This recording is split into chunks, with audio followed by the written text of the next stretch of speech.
another Candace Owens debate until I can get Candace Owens on here to debate. Because I can't speak for that woman. Would you feel the same way if she was ugly? All I can say is when it comes to the image socially of black women, I'd rather see Candace as an image than, the ratchetness. That's all I'm saying. I'm not saying she's 100% right all the time. I'm just saying that she's a better look than this other bullshit. What if her name was Man-Ass Brokens? Could be that. Could be that. But according to Miles Hudson's own social media account, that does not seem to be true. You're not going to come up with the $83,000. I'm going to come up with it? It's a little bit emotional. I wouldn't say come up, but who's to say I don't have it? Today's court hearing was more for show. That's because the city cannot garnish Hudson's wages because he doesn't have an official job. And they can't really seize his car because his mom co-owns it. He didn't damage the city per se. They're mad about the, skid marks, like donut marks in the middle of the intersections where he does the donuts. He's got a modified exhaust that sounds like a bunch of gunshots when it's, downshifting and stuff. That sounds hot. I love that. What's a noise nuisance type of complaint. He's driving through places at 100 or so miles per hour when he's not supposed to, even though he has not had an accident and he hasn't hit anybody. So they're just finding him for being annoying, basically. $83,000. Yes, and what's most impressive about that is that's the average income in that area. That's pretty good. Spot him, got him. He was more so like trying to get forgiveness from us, but it was no forgiveness to be given. In true New York fashion, a group of Queens residents came to the rescue for that 13-year-old girl when they found that suspect. Police say he is the man who raped a 13-year-old girl in Casino Park last week. Residents there recognized him from the neighborhood. Boom. He comes, we caught him. Spot him, got him. I would like to give it up for the residents of Queens who took it in their own hands. Sir. Yes, sir. Yeah. I really do. And I like to give it up for the police for not charging the people with kidnapping or something like that for holding on to it. That would have been a bad look for them. That would have been a huge bad look for them. You know what I mean? They literally doing their job for them. And then if they threw charges on the community for that, that would have been a horrible look. Look, I'm just looking for my freedom. Freedom? Yes, sir. Well, where the hell you been, in the cave? Yes, sir, right back yonder. Oh, man, look, you must be from the South, man. Brothers up here don't act like that. Happy Juneteenth. Yeah. It's a whole holiday built around, we forgot to tell them. Yeah. But that was a sign of the times. See, back then they didn't have, Facebook and Twitter and all that kind of stuff. I'm pretty sure the news would have gone out pretty quick if they had social media. Oh, they were trying to spread that news. Yeah, somebody would have got shut down. This is fake news. Fake news. Fake news. They would have tore that up. Fake news. You didn't have that. This is your money? Yes, I heard him crumble it up. Thank you. All that's been recorded, right? That's my money. That's my money right there. Sir, you've been watching me that whole time. I seen you take it. I seen you crumble it up. Sir, that is not me. If I'm right, it's going to be around $1,000. If I'm right. And like I told you, I just went to Wendy's. I seen you still. No, sir. They wouldn't even let him give away the money to the people he was with. He was trying to say, look, let them take the money. And this same guy was like, nah, we're going to make sure nothing happens to it. And ends up being the exact guy that takes it. Like you said, how can I trust the person if the person is telling me they're the person to trust? And by telling me that is making it so that they can do something that I can't trust. Like, it's so backwards. Dudes an asshole for that. I mean, straight watch up. Stuff like this too much, yo. This is very dangerous. Without the cameras, this guy would have, it's a good thing he didn't wild out. Because they probably would have heard him, beat him up, all types of stuff. He was as composed as anybody could be in that situation. And like I told you, I just went to Wendy's. I seen you still. No, sir. If you don't mind, I just want to sit down so y'all don't try to say I'm resistant. I don't want to do nothing. All I know for a fact is I know what I know and I've seen it. I just wanted you guys to trust me. You know what I'm saying? That's why I was just acting a little. Okay, let's talk send his ass to jail for stealing. That's what your police. That's what he just did. Yeah, go to jail. It was attempted theft. That's what it was. The reason why I say this is because the guy who you just stole from has not had his day in court, so he's still innocent until proven guilty. Right? True. You just got caught. There's no court for you. We already know. I mean, you're going to go to court. But why are you above that standard when you're the one rolling around arresting people? This guy's still innocent. But I tell you, if you have a problem figuring out whether you're for me or Trump, then you ain't black. They don't have. You said I'm not black if I don't vote for Joe Biden. I didn't, and I'm still black. So I'm just saying, it was a presidential statement, and he said you're not black if you don't vote for Joe Biden. So I go straight to First National and apply for a loan. Yeah, because I'm no longer black. So the U.S. has its own problems. The next person that we have up is going to inherit problems from administrations At ago. this Our government point, is it ain't weak. about this motherfucker to get elected. It's about the staff he bring with him. Exactly. She will be a historic president, the first woman president at a moment when women's rights are under assault in this country. She is a prosecutor running against a felon. And so in so many ways, she meets this moment. She is Let's just put the felon situation to bed. Let's not even do it. Let's not even do it. Because everybody knows you do not have to have a clean record to be the president. You just have to be over 35 and born in the U.S. And if enough people like you, you could be an asshole. So it is. This is very true. This too. But you can't work at Dollar General though, because you got criminal. Isn't that crazy? A study that was done by the CIA, an experiment rather, where they sat a bunch of people in a room. 17 of them were agents, and one of them was from the public, but he didn't know that he was the only person that wasn't an agent. Yep. And they held up a picture of a triangle, and they went around the room, and they said, "What do you see?" And every agent, went through them first, and they said, "Square, square, square, square, square." It was clearly a triangle. Square, square, square, square. They get to that last guy, and he says, "Square," knowing fully that he is seeing a triangle. You have a warrant, and they're going to confirm it. Are you about to take me to jail? Probably. This is not fair. This isn't like a bartering thing. That's a I'm thing. not trying to barter with you. Stop talking. They were looking. Please, for me, shut the fuck up. I'm gonna swim home right now. Okay, well, I'm gonna follow you. And no, if you go in there, it's worse. Come here. AJ, I'm not doing. I'm staying right here. Help you if you don't give me your fucking password to your phone. Give it to me. Stop. Give it to me. Turn around and talk to her. Give it to me. I'm sorry. I understand this is emotional, but you're literally making it so much worse than it has to be, and I don't get it. And now she's gonna be very upset with you, and it's just not worth it. I don't. I think it was taking that browser history to the grave. No, it ain't even browser history. That nigga got another girlfriend. That's what it is. That's what I'm saying. I'm not going to jail. I'm not giving her the password. But my question is this: what gave this girlfriend of his the druthers to think this is a good time to ask for his password? She needed to call his job to tell them that he was going to be late or like not come in or something. The job number was in his phone. I would have been like, Google it, bitch. Like,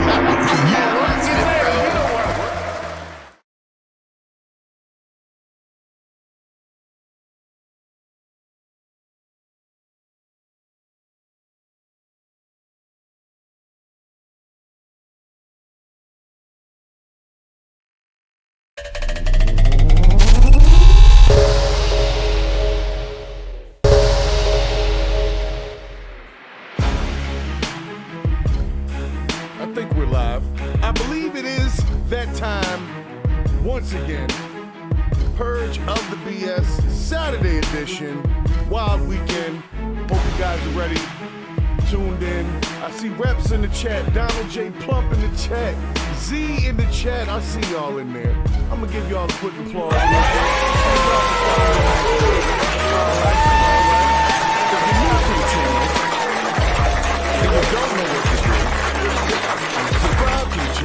Hit the like button, share the live, because the live is where it's at. You'll see the after plays, but it's not the same. Because we purge the BS in real time. What's happening right now, what's going on right now, and today, we're gonna have a quick synopsis of what's going on right now, because they have made an actual bill to put Trump derangement syndrome as an actual mental illness. Now that's kind of crazy to me, but apparently that's what's going on. So we're going to talk about that among other things today. Among other things today. Okay? All right, I hope y'all ready. I'm giving it a moment for the algorithm to get its thing together, because you know how it is. It takes a good 10, 15 before it even tells anybody we over here. Why? Because the main networks are running their lives 24 hours a day, It's crazy what they do with the algorithm. But anyway, welcome to another Purge of the BS. Make sure you hit that like and subscribe button if you're just coming into the channel. I'm going to make sure that y'all understand what we are here to do. This is the Purge of the BS. This is not a political channel. Politics may come up, okay? We are here to have a conversation, and whatever's bullshit gets purged. Doesn't matter whose side it's on or where it comes from, okay? I'll tell you what, I will purge my mama bullshit if she was on the show, all right? That's why my mama don't watch the show.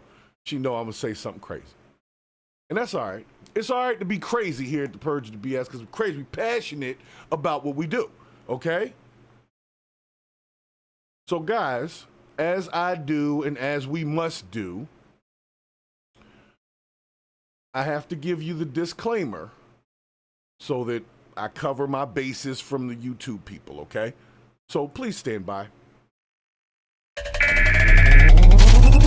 is not a test. This is your emergency broadcast system announcing the commencement of another Purge of the BS, sanctioned by the First Amendment. Frustration levels 0 to 100 have been authorized for use during this purge. All weapons are restricted. Government officials have not been granted immunity from the Purge of the BS and shall undoubtedly receive the smoke. Commencing at the sound of the gong, any and all BS, especially unnecessary goofiness, will be purged without consequence. Police, fire, and emergency medical services will be available, but they will be busy because they will be watching the Purge of the BS. Blessed be those who have already been victims of some BS. May God be with you all. All right, guys. I think we're ready.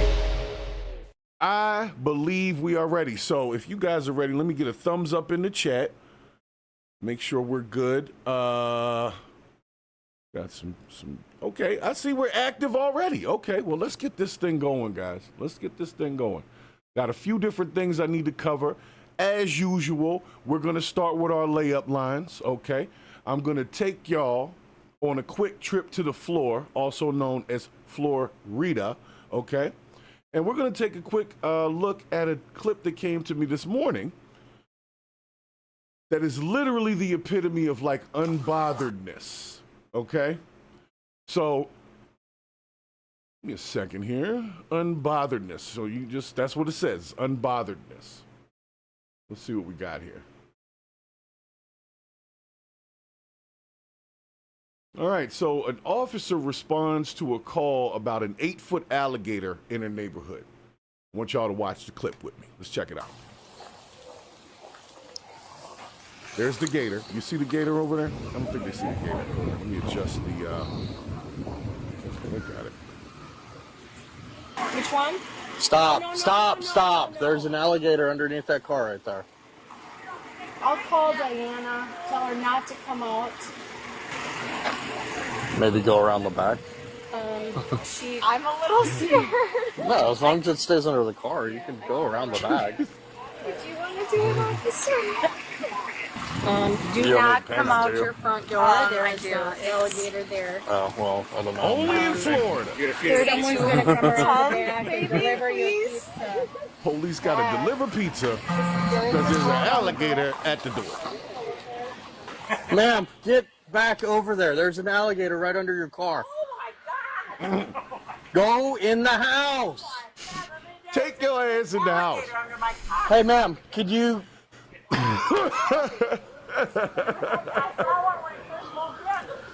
Get in the house. I'll take it to the back door. Holy shit. Here's your pizza. Okay, I'll take it to her. Yeah, how much was it for? This is crazy, though, for the police to have to do it. It's actually pretty cool. You're a policeman. Yes, I'm a policeman. Not a pizza man. You got it? Yeah, they called us about the alligator. Are you expecting change from her? Well, did she deliver? No, I'm not. They said it was 32 something. Okay, I'll give this to her so she can leave. You got to do the tip and everything. Yeah. What? When was the alligator there? It just got there. This is not part of the job description. Well, and I wouldn't take it from where you were. I mean... So he takes the woman's phone and goes to take a picture of the alligator for her.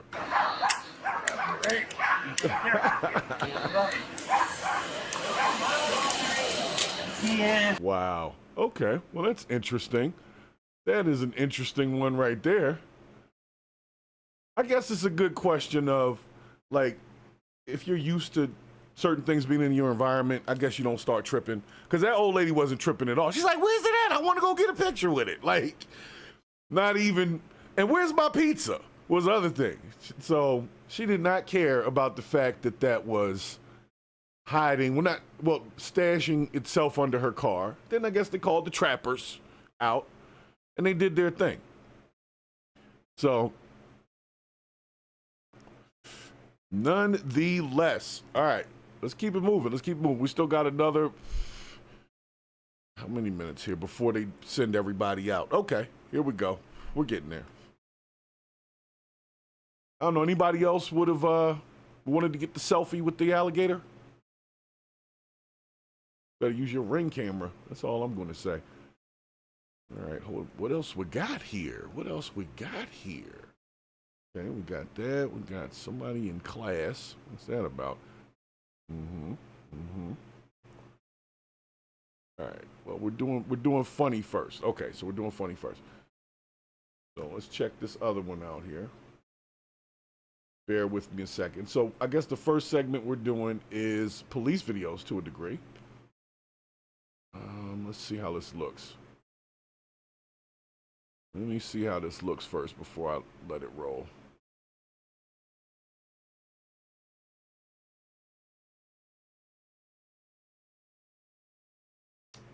All right, I guess they can see it. If y'all can see it, let me get a thumbs up in the chat. I'm trying to make sure that y'all can see this screen over here because it's a pretty zoomed in body cam.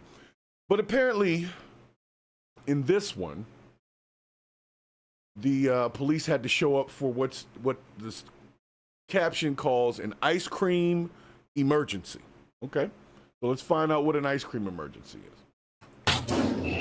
Hi. Oh, it's the police. They came for real.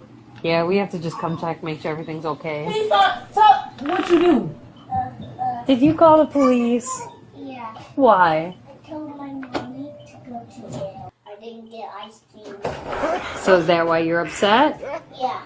That's why I didn't get no ice cream. Oh, get the little one. It's so hard to yell at them. A police, yeah.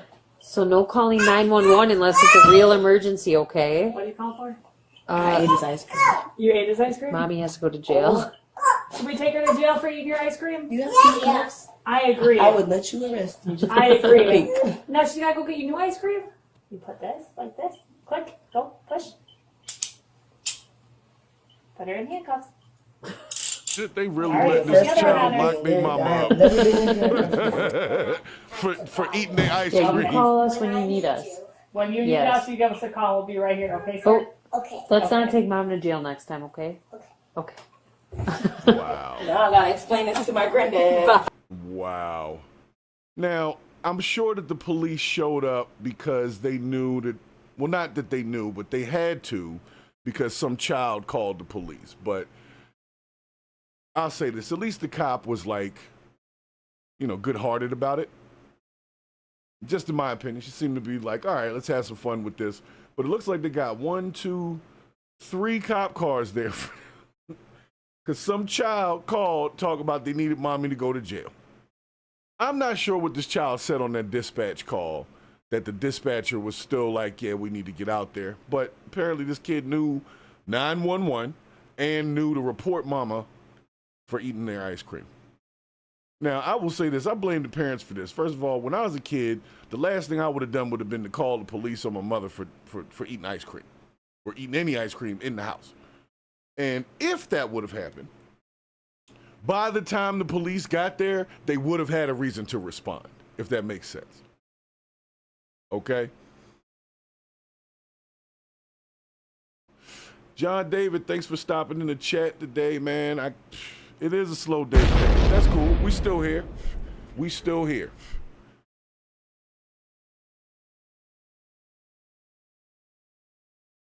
Yeah, the algorithm playing games. Ever since I was talking trash about YouTube about a week or so ago on one of these joints.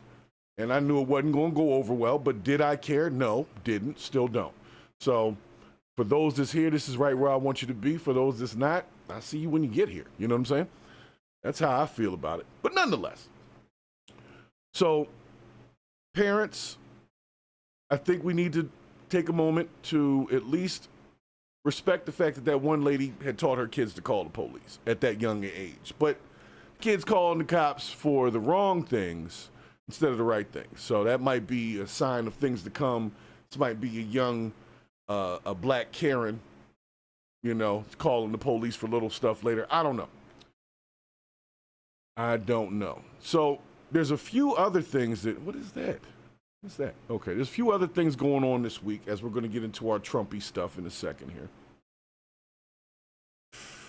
Yeah, the algo's moving real slow today, but thank you for stopping in here though, guys. See, I would play music in the beginning. Let me tell you what my actual goal is, and if anybody that's in the chat knows somebody that can assist with this, make sure that you have them holler at me somehow. Put a comment in the video or something. Figure it out. Or they can email Freeman Services, freemansvcs@gmail.com. You want to holler at your boy. But what I want to do is in the beginning of the show, I want to have like an opener. I want to have like a DJ for like 20 minutes, right? And like get people kind of warmed up into it, you know? And that's probably because I have a background in doing entertainment parties, things like that, performances, and I understand the importance of the warm-up. And I think it would be great for, you know, DJs and stuff like that, because I've seen a bunch of music channels on YouTube with DJs actually doing stuff live. So I got to figure out a way around that, because anytime I play music, I get hit for it, but there's got to be some way around it. So if anybody knows how to get around that or knows any good DJs, okay? Not just your cousin that got the new Pioneer system, like actual, like been out there in the game for a second. And I don't mean a second. I mean like they got a resume. People swear by their name type of thing. Like don't send anybody. Because I'll embarrass them if they suck. That's what I'm saying. Because I purge the BS. So I don't want you to bring me the BS and then I hurt somebody's feelings by being honest. Okay? So if you know any good DJs that have a camera system in some way that it can be visually done, we're going to work on that. That's coming up. But before we get there seems to be, all right, there's some issue going on with a class being in session. So we're going to find out what that's about. I don't know. Let's see. And make sure if you're just getting in here, oh, hold on a second, that's somebody yelling. If you're just getting in here, make sure you hit that like button. Make sure you hit the reactions, the hearts, whatever. Super chats do work. I think they work. I've seen them work before. And give me a second here. Let's bring this on over. Let's see if this works in the reverse. Let's see. There we go.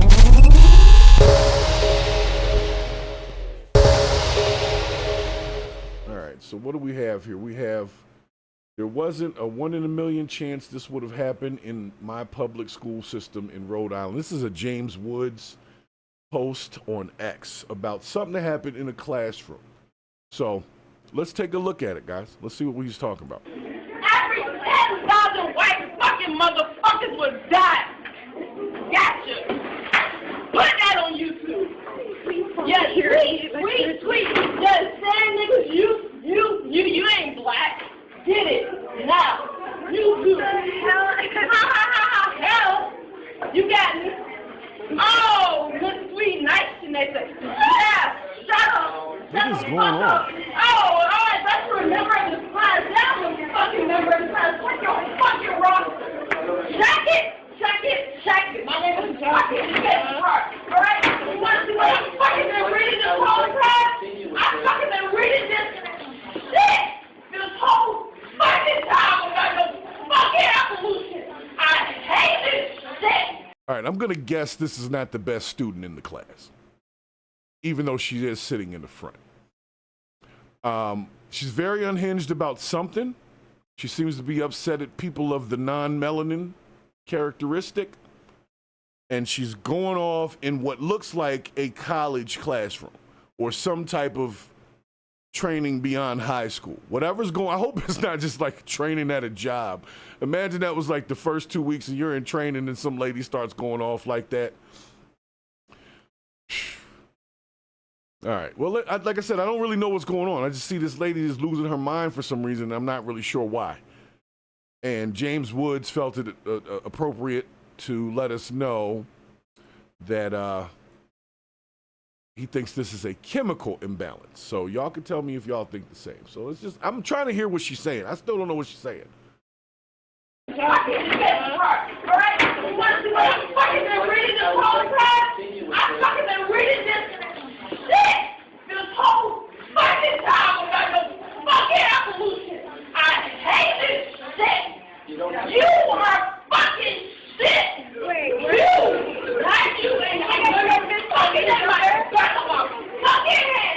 And fucking couture. You better shut the fuck up. Fucking kill you.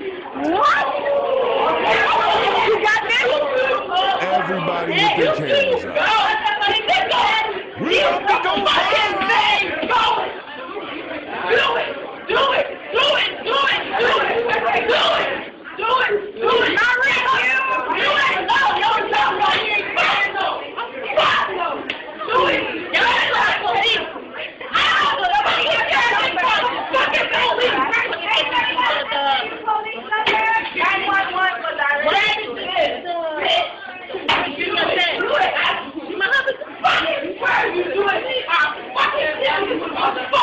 Alrighty, let's go. You a nigga. You a nigga. You a nigga. I'm fucking you a bitch. See, now you caught a charge. She was non-chargeable before that.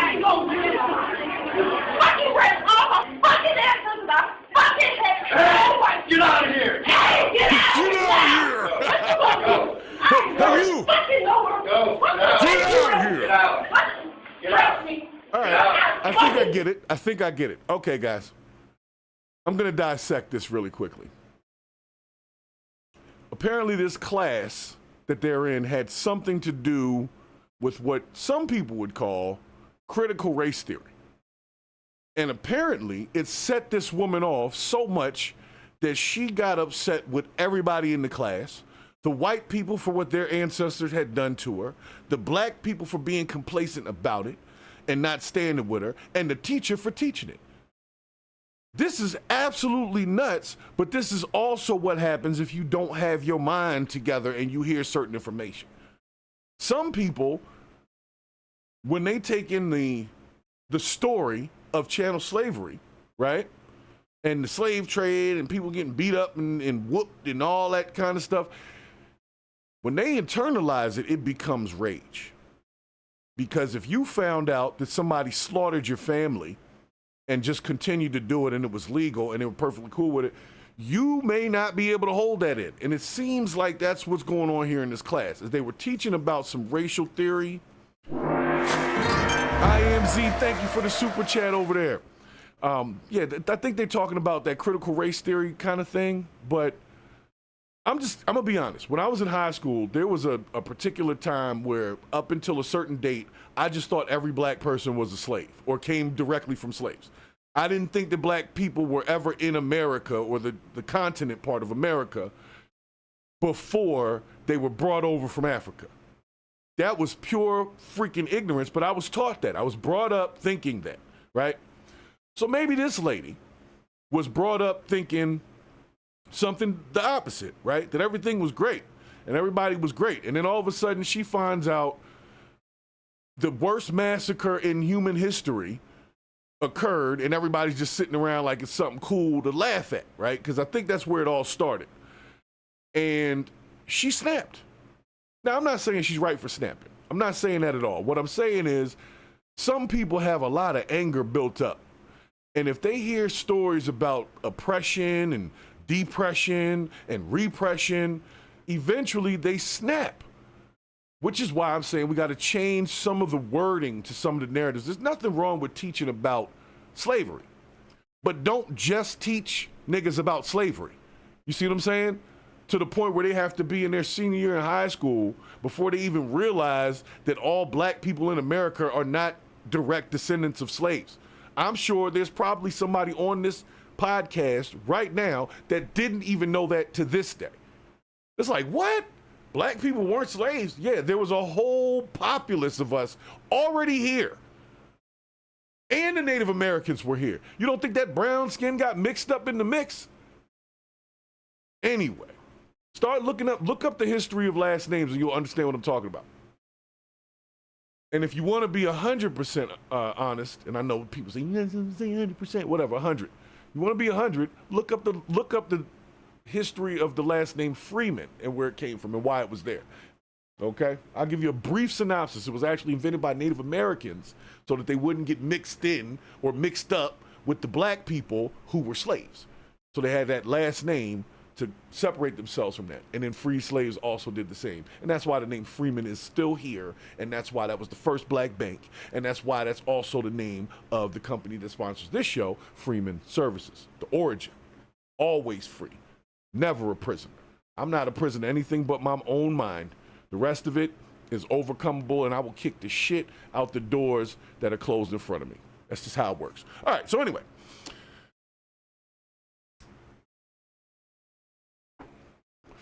So let's see what we got here.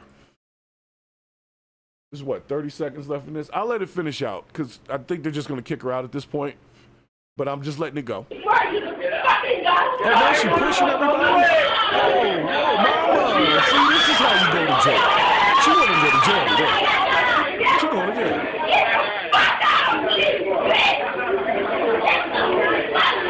Oh, she wanted to go to jail. You see, y'all laughing about it. Not the chat, not y'all. I'm talking about in the video. Everybody thinks this shit is funny.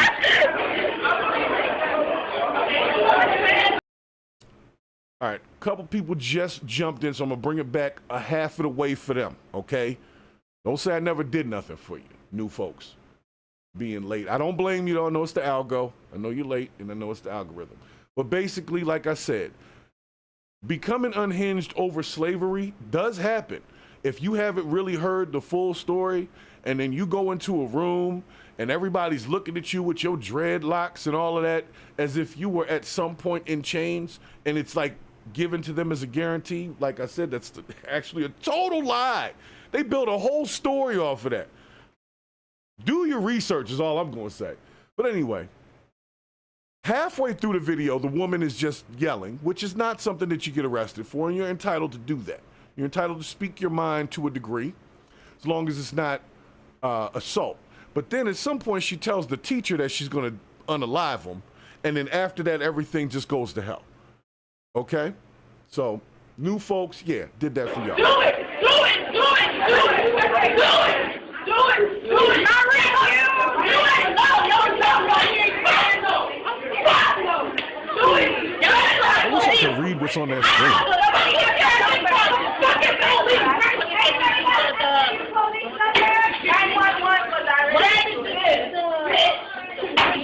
This is how you get out of doing homework that day.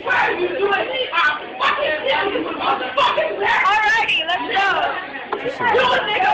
You a nigga. You a nigga. I'm fucking you a right bitch. Here. That's jail happening.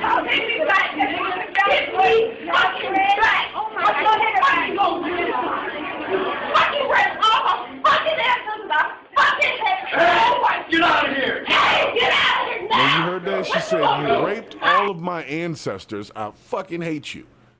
So this information was placed in her brain, and she's taking it out on these kids that are in the class learning the same thing at the same time. This is absolutely nuts. This is absolutely nuts. Made in Texas, thanks for stopping in the chat. This is exactly what I was saying about CRT. If you're going to tell the story, you got to tell the whole story. And if a person doesn't know their own specific heritage, that's really on them. But if all you do is tell people that they were beat up, enslaved, and raped and all that, there's a response that can happen.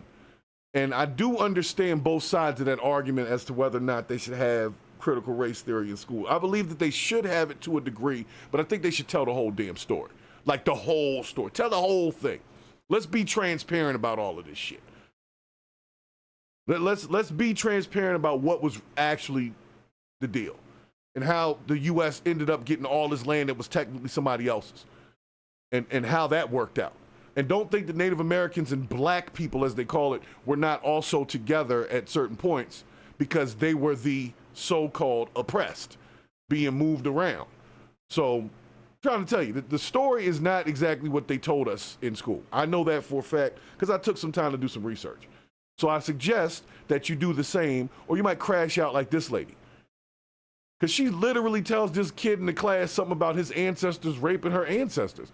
Now, I'm not saying that didn't happen, but I'm pretty sure this kid either didn't know about it or definitely didn't have anything to do with it. So why does he have to get hit in the head and pushed? See, this is conflict resolution within is not correct for this lady. And she's not no baby. This is a grown person. I know they over 18. I don't know if this is night school or what the hell we looking at.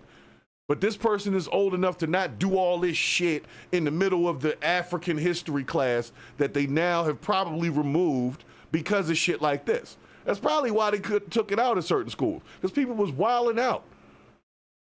You got to take in the information and calm down, folks. You can't take it out on people 250 years later through violence. It just won't work. It's not going to take away what already happened. And it'll put you in jail, and that's going to just help out the same system you're trying to break down. So think, people. Think.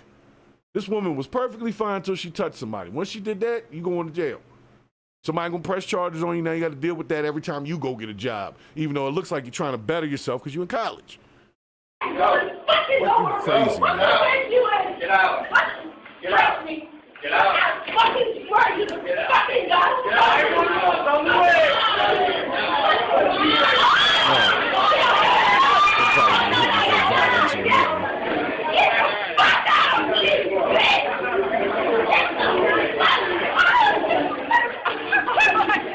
Wow. Wow. That's pretty serious, guys. I don't know how to, like, take that in. So we're just gonna let it go.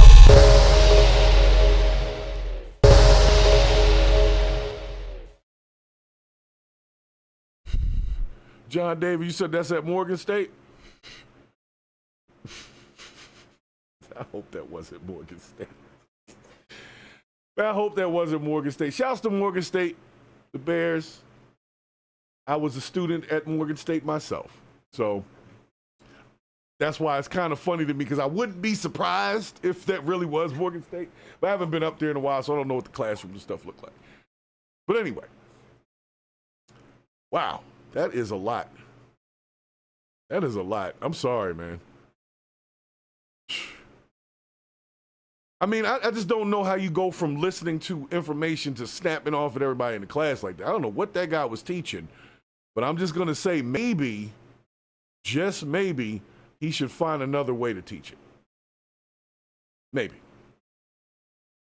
So, all right, that's a cool one. Let's see what we got here. Oh, so we're talking about black people. All right, we got black people going. So I guess we're in a black space now. So if you're not black, that's cool. You're invited in for right now.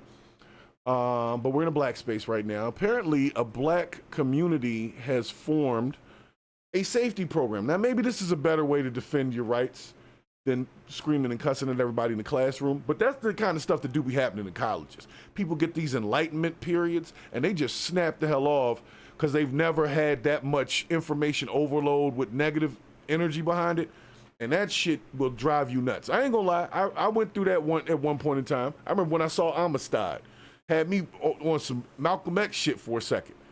You know what I'm saying? Not saying there was anything wrong specifically with Malcolm X, but I was very militant for a very hot second. Like, off of that Amistad thing. That was the first time I knew that any black people were not actually slaves.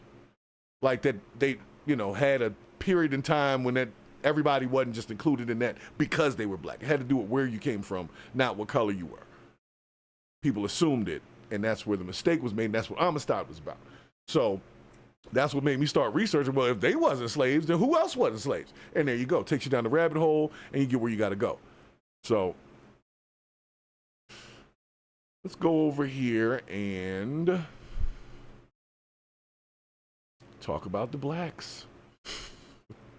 Let's talk about the blacks. All right, guys. Here we go. What we got here? Turn now to... Oh, sorry. Got a transition.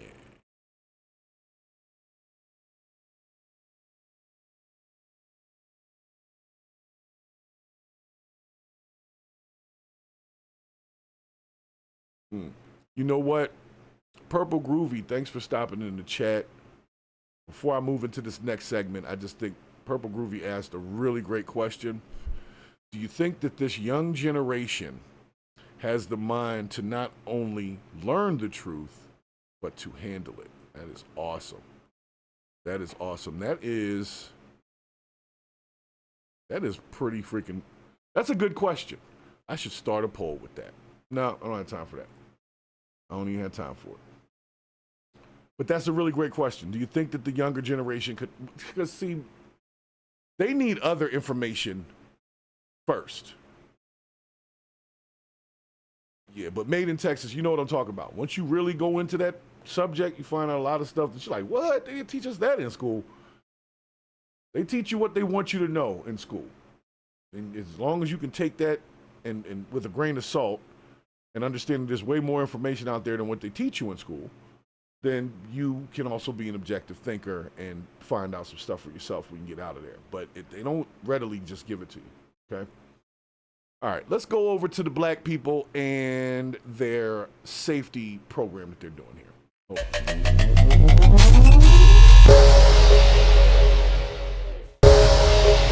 All right, so apparently in Ohio, there was a neo-Nazi rally that happened. I think I saw the story about it. They were up on a bridge. A couple black folks came out there, kind of silenced the whole thing. And I'm saying that mildly when I say silence the whole thing. But that happened. So I guess as a response to that, this same group has now armed themselves and began policing the community.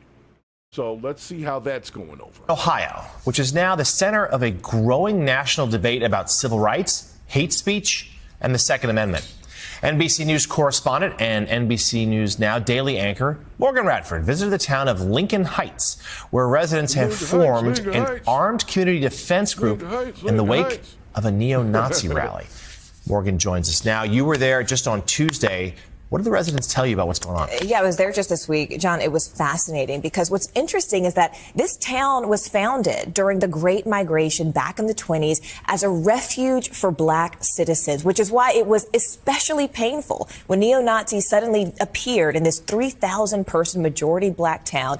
But they decided to fight back, taking up arms and patrolling their own streets. Now they're at the center of a much larger debate about protection and free speech and who gets it. These aren't police officers or soldiers. They're business owners, their fathers, their sons, daughters. These are civilians, members of the Lincoln Heights Safety and Watch program. It's a duty. Okay, let's go. The duty, protecting their neighborhood, the majority black village of Lincoln Heights, Ohio. After neo-Nazis held a rally here last month, carrying rifles, waving swastikas, and hurling racial slurs, just moments before children were let out of school. At the time, law enforcement officials said the neo-Nazis did not break any laws, but an investigation by county prosecutors is ongoing. Weeks later, the KKK came with these flyers. First African-American community above the Mason-Dixon line of staff. Safety and Watch Group spokesperson Durance Daniels says the police did not do enough, which was more chilling because the town was founded in the 1920s as a safe haven for black residents. Lincoln Heights is our home. If somebody broke into your home, you call the police, and the police says, you know, if they do it again, we haven't broken any law, so we're just going to allow them to break into your home again. What would you do? Are you worried at all that having a potentially armed response could just create more friction, create more danger? I mean, if somebody I'll wants to answer that by saying, I've never felt safer as a black man in my community than I have right now. The mayor of Evendale, which oversees the police force that responded that day, said in a statement to NBC News, "Our emphasis on de-escalation and public safety resulted in the incident's resolution without injuries to any of the persons involved." But residents here say they can't afford to wait. Every day, the Safety and Watch Group escorts children to school and patrols the streets. Why do you all wear masks? Those Nazis, we have reports of them finding our backgrounds, so we're not hiding ourselves from the residents, but we're protecting our family from what we're doing out here. While many locals do support the security group, some, like business owner Eric Ruffin, say they wish the group wasn't needed. We don't want to become what we hate. You know, we don't want to become a group of people that walk around feeling like we have a reason in America to have to protect ourselves. And this community Stand up. Stand up. is not backing down. We contacted the mayor of Evendale's office, and they say that prosecutors are looking at body camera footage of the neo-Nazi rally to see if any criminal charges could be filed. But meantime, the Hamilton County Sheriff is also calling on state lawmakers to pass legislation making it a crime to wear a mask with the purpose of intimidation while open carrying, guys. Whoa. Morgan. It's against the law to wear a mask for the purpose of intimidation. So was that the neo-Nazis mask? How do you know if the mask is for the purpose of intimidation, though? What if the person's not intimidated, even though the person might have intended to intimidate? Well, they be coming up with some slippery ass laws, man. I got to hear that one more time, guys. Just one more time. And making it a crime to wear a mask with the purpose of intimidation while open carrying, guys. All right, so the purpose Morgan, of let me ask you, one of the people you interviewed there, young man, said he's never felt safer in his community than he does now. So this could have an impact nationwide, things like this. I mean, there is a contagion factor in safety. People always seek it. What did the mayor or anybody that you spoke to think about the contagion factor? Duran's, I don't want to speak for him, but after my conversation with him, I feel like I could confidently say he would say the contagion factor has already happened. Because when I asked, is this a reaction to a local moment or a national movement? And he said, look at January 6th. He said, you already have people felt emboldened to come here locally because of what they saw nationally. If you can hang from the building of the hallowed halls of the Capitol and then be pardoned, not be prosecuted, why don't you think you can come to a small village of African Americans, only 3,000 people? Morgan, does the group have any real village, man? It's a city full of people. And no, you shouldn't be just coming in there with some neo-Nazi stuff, because that's how you get your ass kicked. I mean, that's really what it's about. Self-preservation should always take over. Like, if you want to have your rally or you want to have a rallying call, I hate to say it, use social media. They let all types of shit slide through. So if you want to, say your little thing, but don't go to the black neighborhood and start some shit. And then the police basically stop the people from stopping you, because then that violence, they would have to arrest the community. So they let them do this, and the community said, okay, the next time y'all come back, we got guns. But here's the thing. If they just start shooting people, that's also against the law. Now, with that being said, similar to many people, I believe that everybody should have the right to arm themselves against any threat. I believe that.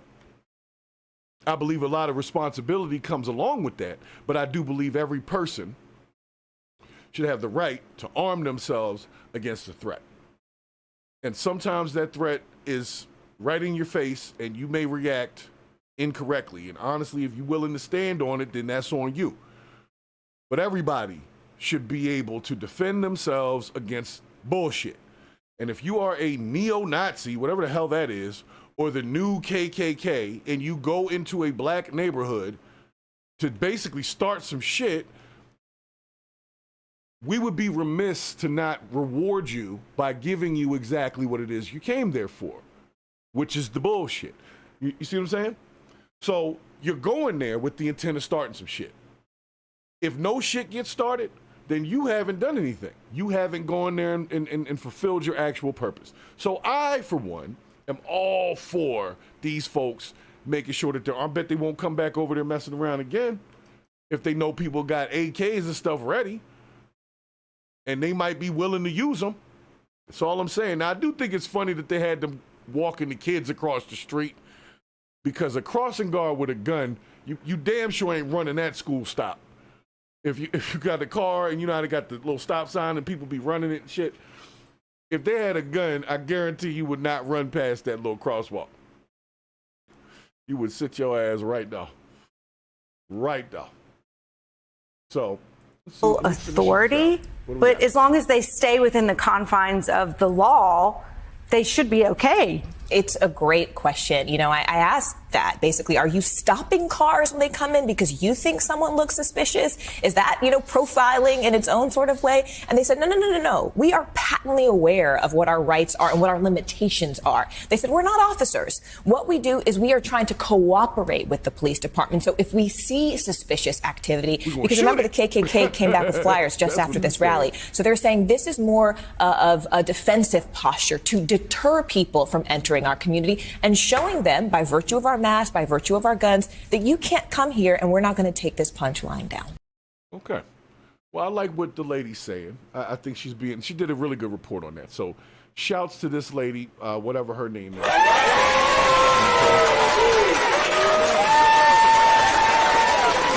to that lady, whoever she is. I'm going to keep her in tune because a lot of times these news people don't do good reports. They just kind of spin something. She presented the facts, presented the information. She talked to some people. She talked to the mayor. She talked to the police chief. She did her research and she came back with this report. So shouts to this lady, whoever she is, on the Morning Joe show in regards to armed, I don't want to call it a militia because that always sounds dangerous, but just like this whole First Amendment rights thing, it really just, it floats around. Sometimes it's valid, sometimes it's not. There's a lot of this gray area. Are you inciting violence? Are you terrorizing the community? And I would say if the KKK is handing out flyers in the community to tell people to self-deport who are black, like self-deport, like they're even on that list, then that is to some degree a terrorism. So I think they should label those groups as domestic terrorists, but I don't think they do. I don't know. I mean, if they do, then they shouldn't be able to do shit if you're labeled as that, right? Isn't that the whole point of it? Or maybe it's just something that the CIA says so they can lock people up. I don't know. But nonetheless, I think people should be able to arm themselves against goofy-ass neo-Nazi rallies and people wasting paper to print out flyers telling folks in black neighborhoods to self-deport or they're going to come get them. First of all, ain't nobody scared of you, especially not in no black neighborhood. Now, you might get that kind of fear to come through in those suburban neighborhoods where there's like one or two black families and, you know, everybody could terrorize those one or two families. But you go to the hood with that shit, you're not going to make it out. I would put money on it. Because a lot of the people in the hood, first of all, they don't like to hear that goofy shit. Second of all, they don't mind crashing out over some shit. They don't mind. They'll go right to jail with that. Like, yeah, man, I took out a bunch of neo-Nazis to stop down on Pennsylvania Avenue in Baltimore and tried to have a freaking KKK rally. People would be upset, but people would also understand. You see what I'm saying? So let's just not have them do that. So guys, if you're going to arm yourselves, that's your right. Just be responsible with it. Make sure your kids are not getting into your pistols and your guns. And that way we can spare lives and keep more law-abiding citizens in the know about firearms. Like, I'm all for the Second Amendment. I'm just saying we got to be responsible with it. The same as alcohol. I'm all for alcohol being legal, but we can't just be driving drunk all over the place. You got to be responsible. So for the guys and girls, because it looked like there were some women involved in the community protection group, good luck out there. Hopefully they don't get into an armed conflict with any neo-Nazis. But I would suffice to say that if the neo-Nazis see this report, they're probably not going to go back to Lincoln Heights. And if they do, FAFO. You know what I'm saying? All right, let's see here. I think we're in it. We're in it. See what we got here, guys. I think we're in it. Yep, we're in it. So before we go into what's going on with the Trumpster, I want you guys to keep in mind that there's a guy that's being used as, to some degree, a human shield for Trump. That person's name is Elon Musk, okay? We're going to call him Elonius Monk. And Elonius Monk, you know who I'm talking about, has been getting death threats and all that kind of stuff, as well as people destroying dealerships. And Trump did like a sort of a commercial for him the other day by buying a Tesla. But if you weren't going to buy a Tesla before, like, I don't really think that swayed people one way or the other, unless they really, really just love Trump stuff, and some people do. But we're going to talk about the Trump derangement syndrome that has now taken itself over into what I call the Muskie syndrome. Okay? Where everything that Elon does is shit. And I know you guys remember when he SpaceX Starship rocket exploded rocket, just right? minutes into its test flight. Hold on, The FAA temporarily stopped air. The clip. Hold on. See? I wasn't even trying to show that, but that's what they wanted me to see. And make sure you hit the like button while you're over there. I'm trying to bring this clip up. Where is my clip? There we go. All right. So this dude, I can't remember his name. You noticed everyone comes across my X timeline regarding Elon Musk, and he said something pretty profound, and I just wanted y'all to hear it. Okay? He could be wrong, he could be right, but I just think he makes an interesting point, at least from the first 2 minutes that I heard, okay? And y'all stay with me. Thank you for staying with me on this one. The algorithm's moving super duper slow today, like super duper slow. So maybe I forgot to put some tags in the video or something. You know, it's always something. And so it takes a while for it to move around. But let's check this one out together. This is basically the hatred for Elon Musk. Explained.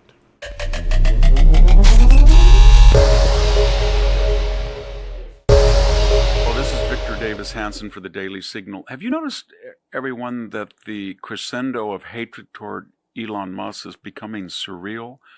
We had a congresswoman from Ohio, I think her name was Marcy Kaptur. She recently said that she wasn't sure where Elon Musk loyalties lay because he'd only been a citizen for 22 years. He's a naturalized citizen. This is very interesting because remember, the left says that people who are here illegally and not citizens should gain all of the protections and rights of citizens. They should be de facto citizens. Anybody who would question a naturalized citizen's loyalty, according to the left, would be xenophobic, nativist. And I think Representative Kaptur has actually voted for resolutions damning, if I could use that word, Republicans for being insensitive to the status of immigrants, whether legal or illegal. This follows a whole series of personal attacks. We had posters in Washington, D.C. saying, "Eliminate Musk." We had a man arrested from Indiana online for threatening to kill Elon Musk. Here in California, we have Representative Garcia, I think his name is, and he was on television, and he said that Elon Musk was a DICK, and when called on it, he said you had to bring weapons, i.e. against Musk, for this bar fight, weapons. Then we had this unhinged minister, Cottle, was that his name? I think it was, Steve Cottle from Tennessee, and he got up in his pulpit, and it was televised, and he said that Elon Musk was satanic, a devil, and sometimes you had to use violence to stop such devilry. Add all of this up, and you're getting to the situation in which the bar of what is permissible has been drastically lowered. We have turned someone who has saved the U.S. space program and will probably save 2 astronauts who otherwise would perish in space if it was left to the government program, who reinvented the entire auto industry, who opened up all of social media with X. We have turned this person into a demon, a disloyal demon, a traitor, someone that we smear and we slander all day long. For what? For saying the following, that the $36 trillion in debt and the $1.5 to $2 trillion, and Joe Biden in some years had $5 and $6 trillion deficits, are unsustainable. And through a series of revenue enhancements and drastic cuts of programs that are unnecessary, we can get near a balanced budget. He takes no money. He's not confirmed as the head of a government agency, but of course there's all sorts of deputies and heads of agencies that require no confirmation, including the National Security Advisor of the United States of America. So what is my point? We saw this earlier with Donald Trump. Just a few days before the first assassination attempt, Joe Biden told a group of people that it's time, quote, to put Donald Trump in the bullseye. He ranted and raved about semi-fascist and ultra-MAGA as if they were somehow dangerous insurrectionaries and threatened the Republic. At the same time he was saying this, the New Republic ran a cover story of Elon Musk as Hitler with a Hitlerian mustache. Remember, we had retired generals who said he was Nazi-like. He was equivalent to people who had set up the concentration and indeed death camps at Auschwitz, and he was synonymous with Mussolini. And what did that do? That lowered the acceptable discourse, and that lowering of discourse led to acceptable behavior, such as 2 assassination attempts. So all I would warn the left is, I think it's time to stop this, because if you continue this rhetoric, somebody, as this person in Indiana or this minister in Tennessee, is going to openly call for violence, if they have not already, against one of the most iconic Americans in our history. And when that happens, the responsibility is going to be on you. So it's time to tone down the rhetoric and stop comparing a Renaissance American citizen, a citizen, to one of the worst mass murders in history. Whoa. So there's a good question to be asked here. Do we think that Elon Musk is the devil, so to speak, at this point? Because, I mean, I'm not saying that people didn't have their opinions about him before he started doing this whole Doge thing, but, like, did he turn into the devil? Like, overnight? Was he all of a sudden, like, he's now the devil? Or was he the devil before and we just... I don't know, but I do kind of agree with the guy that the rhetoric is a little bit much, and I'll tell you why I feel that way. I feel like if you start comparing certain things to things that are like extreme, it brings down the bar for what's considered extreme. I'll say like this, like if you're comparing Elon Musk to Hitler, Mussolini, stuff like that, well, Elon hasn't done the kind of stuff in a grand sense that those people have done. So it lowers the bar for what's acceptable to be considered that. So it's almost like you're not respecting the dirtiness of those former people by lowering the bar to call somebody else that. But I digress. Let me tell you what I do have that I wanted to tell y'all about when it comes to this. Now, Elon Musk is making rockets. Well, not in his backyard, but you get my point. And recently he lost 2 of them. I want to say 2 of them, right? He lost 2 of them, and they were supposed to go and pick up some astronauts off the space station. So I am going to quickly, just like I said, I was laughing at Elon the other day. MSNBC was as well. They were telling him to go back to his day job and all that kind of stuff.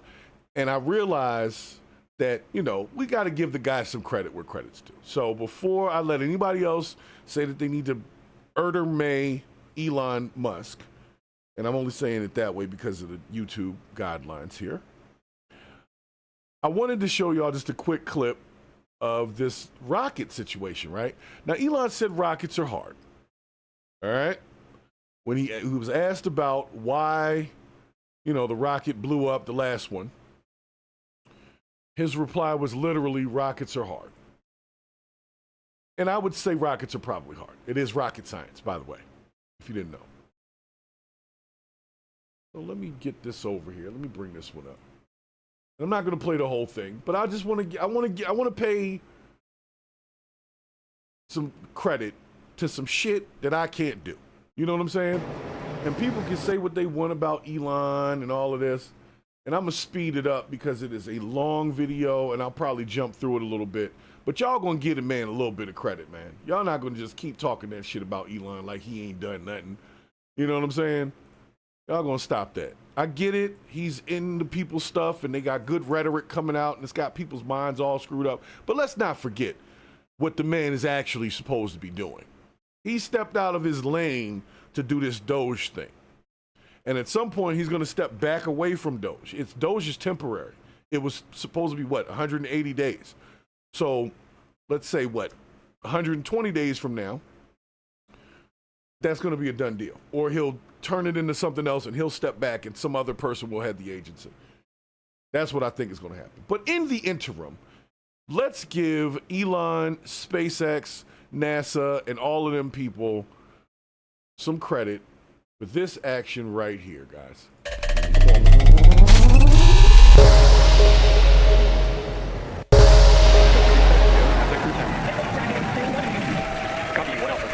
Now, this was yesterday. Space station. 1.7 Now, million pounds of thrust now propelling Falcon 9 and this rocket has people on it. to get good call-outs. I wouldn't have got on the damn rocket. Not after they just blew 2 of them up the week before. I would have definitely been like, nah, you know what? About that trip you want me to take. My granddaughter's graduating. I gotta be like, my granddaughter's graduating. We're now 40 seconds into today's flight. Yeah, man, I'll show you a successful launch. We're not going to just be talking shit about the rockets blowing up, man. Let's give these people some credit. This shit takes a lot of work. What great timing that was. We To just the passed the next view. That's the largest astronauts, to structural load that everybody. vehicle will see on ascent. Vehicle supersonic. Talking all that shit. Stage 1 throttle up. We're now just over 1 minute and 10 seconds into today's flight, traveling Y'all might at not more be than into this, 1,400 miles but per for me, hour. this is cool shit. And we just heard that call out This for Juan is the Bravo, cool which means shit. we're in the second and final abort mode for the first stage, continuing to get good performance, and the crew already pulling over 2 Gs. Next up, we'll have a couple of events happening in rapid succession. Back chill started. First will be that engine chill on the second stage and back engine, which we just heard, and then we'll have ECO, or main engine cutoff, where the 9 engines on the first stage will cut off ahead of the first and second stages, Y'all will stick be with me separating for a from one second. If another. you're not into Then the rocket single science, Merlin vacuum engine on the second stage will ignite and continue to sorry, carry but crew this 10 shit to is orbit cool. while the first stage begins its journey back to Earth. Now we're just 2 minutes into today's flight. The vehicle is traveling just under 4,000 miles per hour. We're just about 20 seconds away from those events that Anna just mentioned. The 9 Merlin engines will shut down here in just about 10 seconds for MECO. Stage This separation and segment SES-1. is dedicated to all of the people that be talking shit about Elon's rockets and all of that, man. He sent some people up yesterday, and this is the footage of that. You see the little thing popping off. This is some cool ass shit. So y'all can laugh if you want, but I challenge you to go try to do this shit yourself before you start talking shit about somebody. Look at that shit, man. That's Awesome fucking views of that cool. boost back burn on the first stage, as well as the MVAC engine igniting on the second stage. Great views there. Now the booster is in its boost back burn. This is the first of 3 burns as it makes its way back down to Earth. This will last about 45 seconds. And the crew, 10 crew, is still on board Dragon attached to Falcon 9 second stage, which you can see there on your right-hand screen. And we're now at 3 minutes and 20 seconds into today's flight. The vehicle is traveling about 6,500 miles per hour, and they are on their way to the space station. And we did have that confirmation coming up of the boost back shutdown, and then coming up at the T+6 minute mark. And there we have our first images of the crew inside the Dragon spacecraft as they make their way into orbit. And the crew, I would have definitely sat that trip out. But I give it to him for having the you know, I hear what you're saying. There's a different rocket that does different shit, you know. But what I wanted to show y'all was the other piece coming back down. That's the cool shit. We've already seen things go up into the air and come back down, but not get caught by the shit that Trump was talking about. And then we'll talk about Trump after that. But I just wanted to give y'all a quick glimpse of what's really good.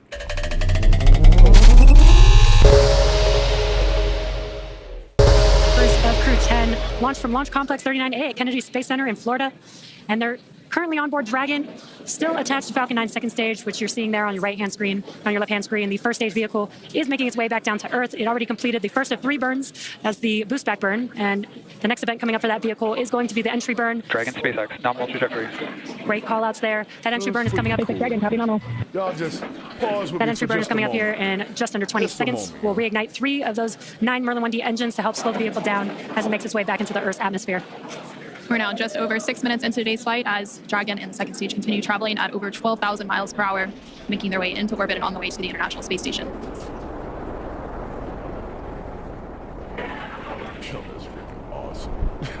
There we just saw on the screen, it was very quick, but we had the entry burn, which we got some cool views of that from the ground, which is awesome. Now the next event coming up will be the landing burn for the first stage. That's coming up here in about 30 seconds. Dragon SpaceX, nominal trajectory. Again, great call-outs for confirmation there from the crew as they continue to make their way into orbit. About 7 minutes into today's flight, the first stage making its way back down to Earth, the second stage continuing to fire. This is an awesome view. Let's see if we can see the center engine relight for that landing burn here in a few seconds. There's that landing burn. Let's watch as Falcon 9 touches down on landing zone 1. Awesome, yo. That's fucking awesome. Let's give it up.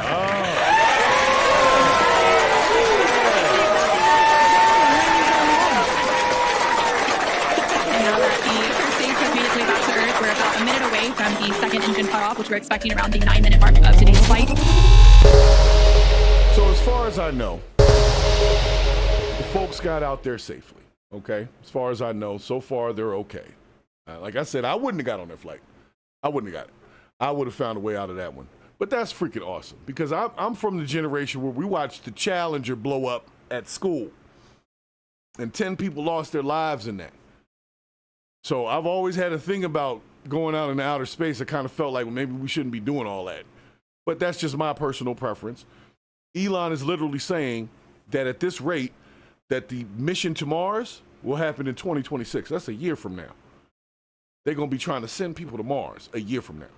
So if you're trying to get on the Mars list to go dig the hole, start the infrastructure, you might want to put in your job application now. But for those of us that don't mind staying here on good old planet Earth, we'll watch y'all take off, just like we just did with that crew. So congratulations to Musk, SpaceX, NASA, and to all of the shit talkers. Hey, sometimes you fail, sometimes you succeed. But if you succeed more than you fail, then you will always be a success, okay?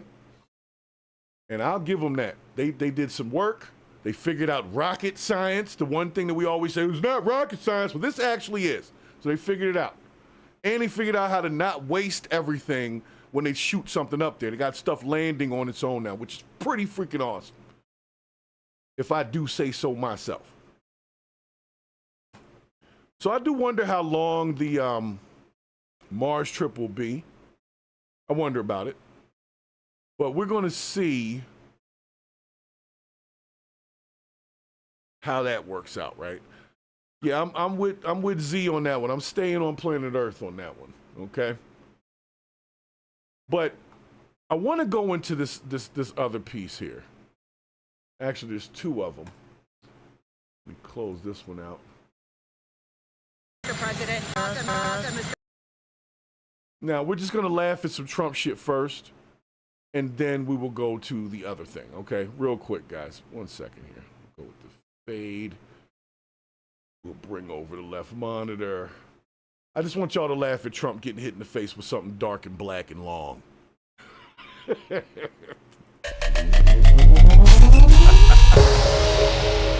right, check this out, guys. It's a short clip. It's a short clip, but apparently the boom mic hits Trump in the mouth. Some of y'all saw the short on this one. It got pretty good views on it. Mr. President, obviously you're concerned. You're concerned about the situation in Gaza.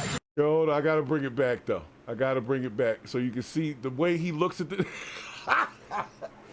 Okay, that was look like that right there. That was the okay. Somebody about to get fired. I'll play it back for you one more time in case you missed it.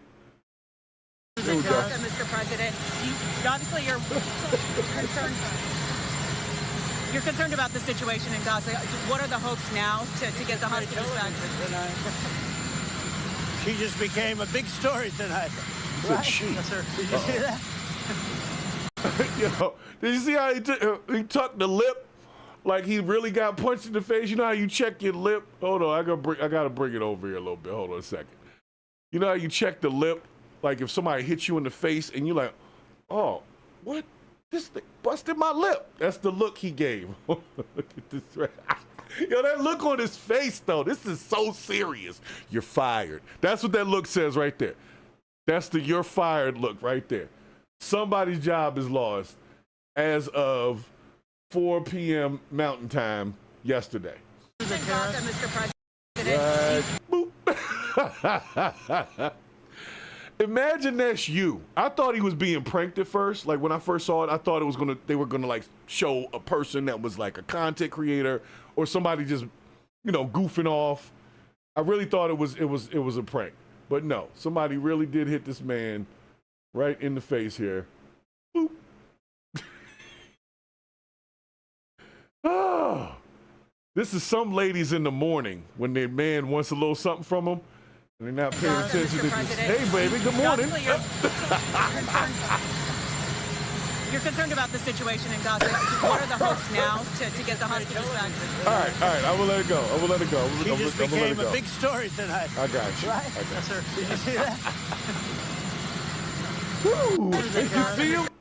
So anyway, shouts to Trump for not firing that person on the spot, but I would venture to say that they lost their job later that day. If you can't handle putting big black things in front of the president's face without trying to put them in his mouth, then you, sir or ma'am, do not deserve that job. You need to be a little bit more, you got to have some mic control, as they would call it. So, yeah, whoever that was definitely got fired. I don't know who it was, but they got fired. So we're going to take it over into the bill that started this episode, because now we're here. See, we got a couple of people in the chat. Make sure that you put a thumbs up in the chat to tell the algorithm, F you, I still got the notification. You made me wait an hour for it. So, but this is what I want to talk about, guys. I talked about it months ago because, well, not even months ago, it was a couple weeks ago, because I didn't believe in Trump derangement syndrome. I didn't believe it at all. I didn't believe that it was like a thing. That was me personally. Every time somebody used it as a term, I said, man, shut up. That's stupid, right? I really thought it was like a thing that was just sort of made up, right? Some fake news. And I'll tell you what changed my mind. It changed my mind when I had to have the debate on this podcast with my chat. Some of y'all were here about whether or not people would have been upset at the Democrats for clapping for the cancer baby during the congressional address.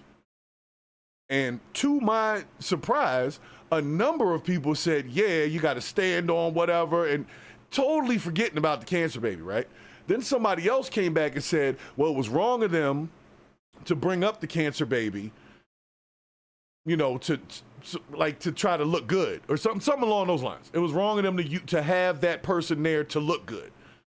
And even that to me was like, well, even if that is what they did, it's supposed to look good. And it is a good thing, so you should still be able to support it. People were not budging. And it wasn't the action, it was who completed the action. So that was when I realized, okay, this thing might be real. Because we can't for a second separate whatever we don't like about Donald Trump to the cancer baby getting a small applause. Golf clap. I said, you can't even get a golf clap? No, you got to stand on everything. We angry, man, and we need to stop that shit. So because of that, they have now introduced a bill to make TDS, Trump derangement syndrome, a literal disease. And this is, I'm looking at it right now. So Minnesota state Republicans, let me see where this is at. Let's see what we got here. All right. Let's see if I can read this. It's so small. It's so small. But basically, all right, I might have to lean into this one. I can't see it. You know what? I got it. I'll do it this way. I can't see it. My eyes ain't as good as they used to be. So we'll read it from here. All right, so basically, this bill is being enacted relating to mental health, modifying the definition of a mental illness, and adding a definition for Trump derangement syndrome, amending Minnesota statutes 2024 sections blase, blooty, booty. Okay? And subsection 1 says mental illness means Trump derangement syndrome or an organic disorder of the brain or clinically significant disorder of thought, mood, perception, orientation, memory, or behavior that is detailed in a diagnostic codes list published by the commissioner and that seriously limits a person's capacity to function in primary aspects of daily living, such as personal relations, living arrangements, work, and recreation. Y'all hear that, right? They're basically saying that people are so deranged by the Trump situation that they cannot even function in primary aspects of daily living, such as personal relations, living arrangements, work, and recreation. Now let's see what we got here. An adult with this blah, blah, blah is serious enough to require prompt intervention.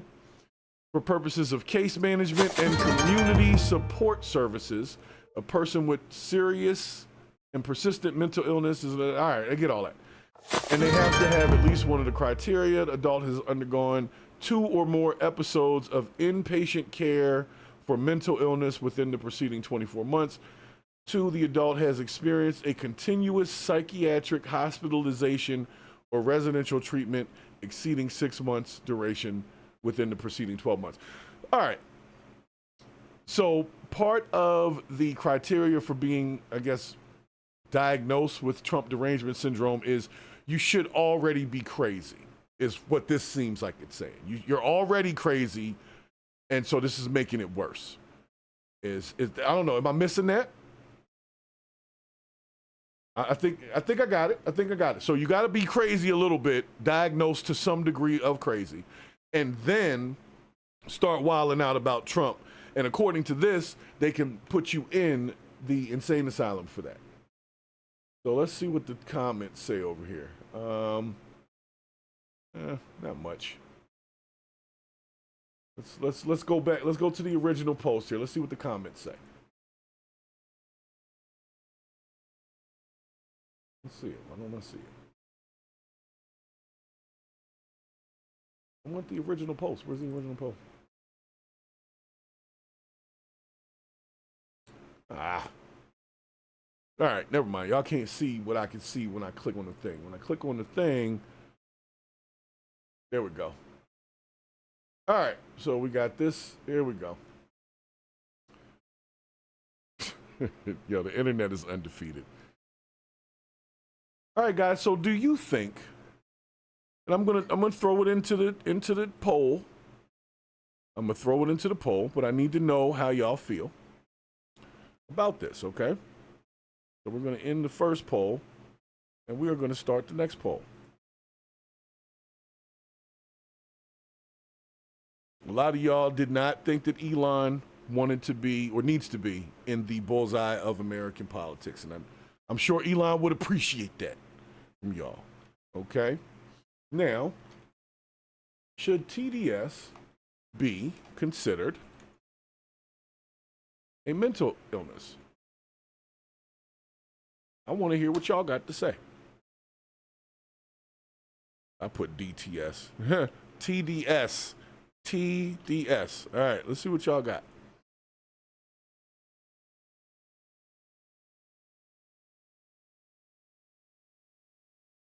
Now, this one comment here, I wanted to kind of go into it because this is really what I was thinking, is if they do classify it as a mental health disorder, people will like use that so that they can get a check. So they could just act like they got the problem.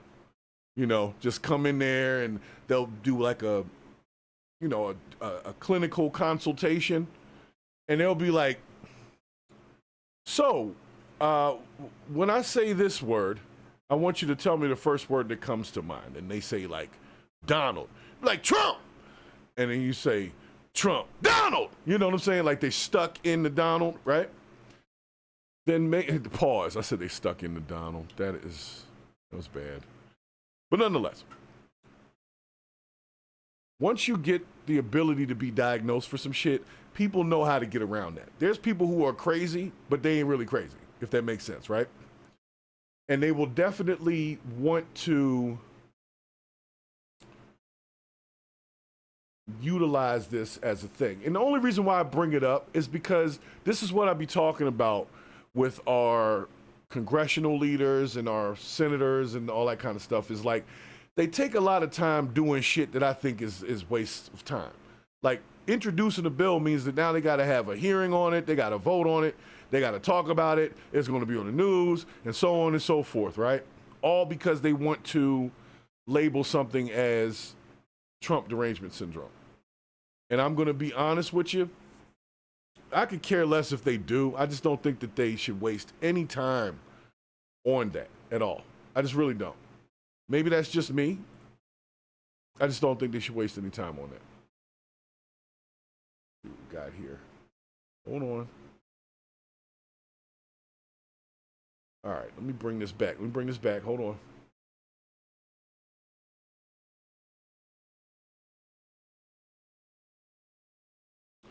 Oh, didn't mean to do that. No, I wanted to do me. Me. Here we go. Me. Not her. Me. All right. Let's see what y'all saying in the chat. It's pretty close. It's pretty close on the Trump derangement syndrome.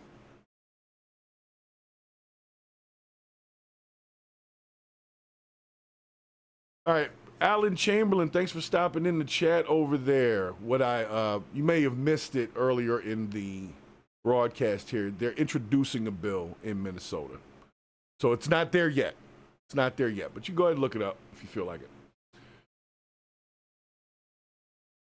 You know, they can introduce whatever bill they want. Like, to be honest with you, you can pretty much introduce whatever. They don't necessarily have to enact it, but you can pretty much bring up whatever the hell you want to and try to make it a law. And then they'll say yes or no at the end of it. So let's do my search here. Hold up.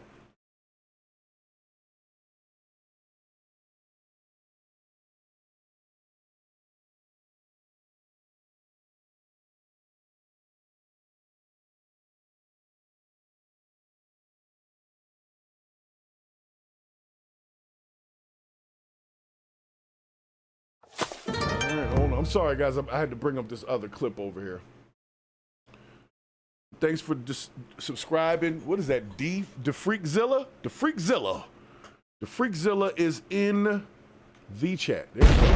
All right, so thank you for joining in here as well. And so I'm going to bring up this other clip because, like I said, I want everybody to come away from Trump derangement syndrome. Whatever your issues are with Trump, we can deal with things on the surface level, and they don't have to do with personal feelings about Trump. We can just be upset if somebody loses their job. We can be upset if somebody gets deported. We can be upset about these individual events. But to go to the point where they need to introduce bills to say that the shit is a mental illness, that means we done gone too far. That's what that means.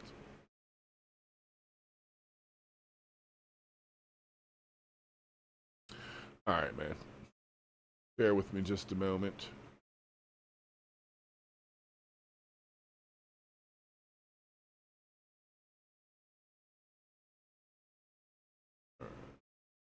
Back, go up.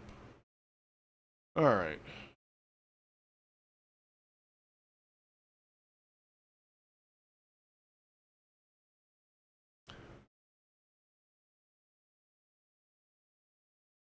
All right, well, Alan Chamberlain, since you are in the chat and obviously you missed the first part of the broadcast, I will just bring this over for you for just a moment.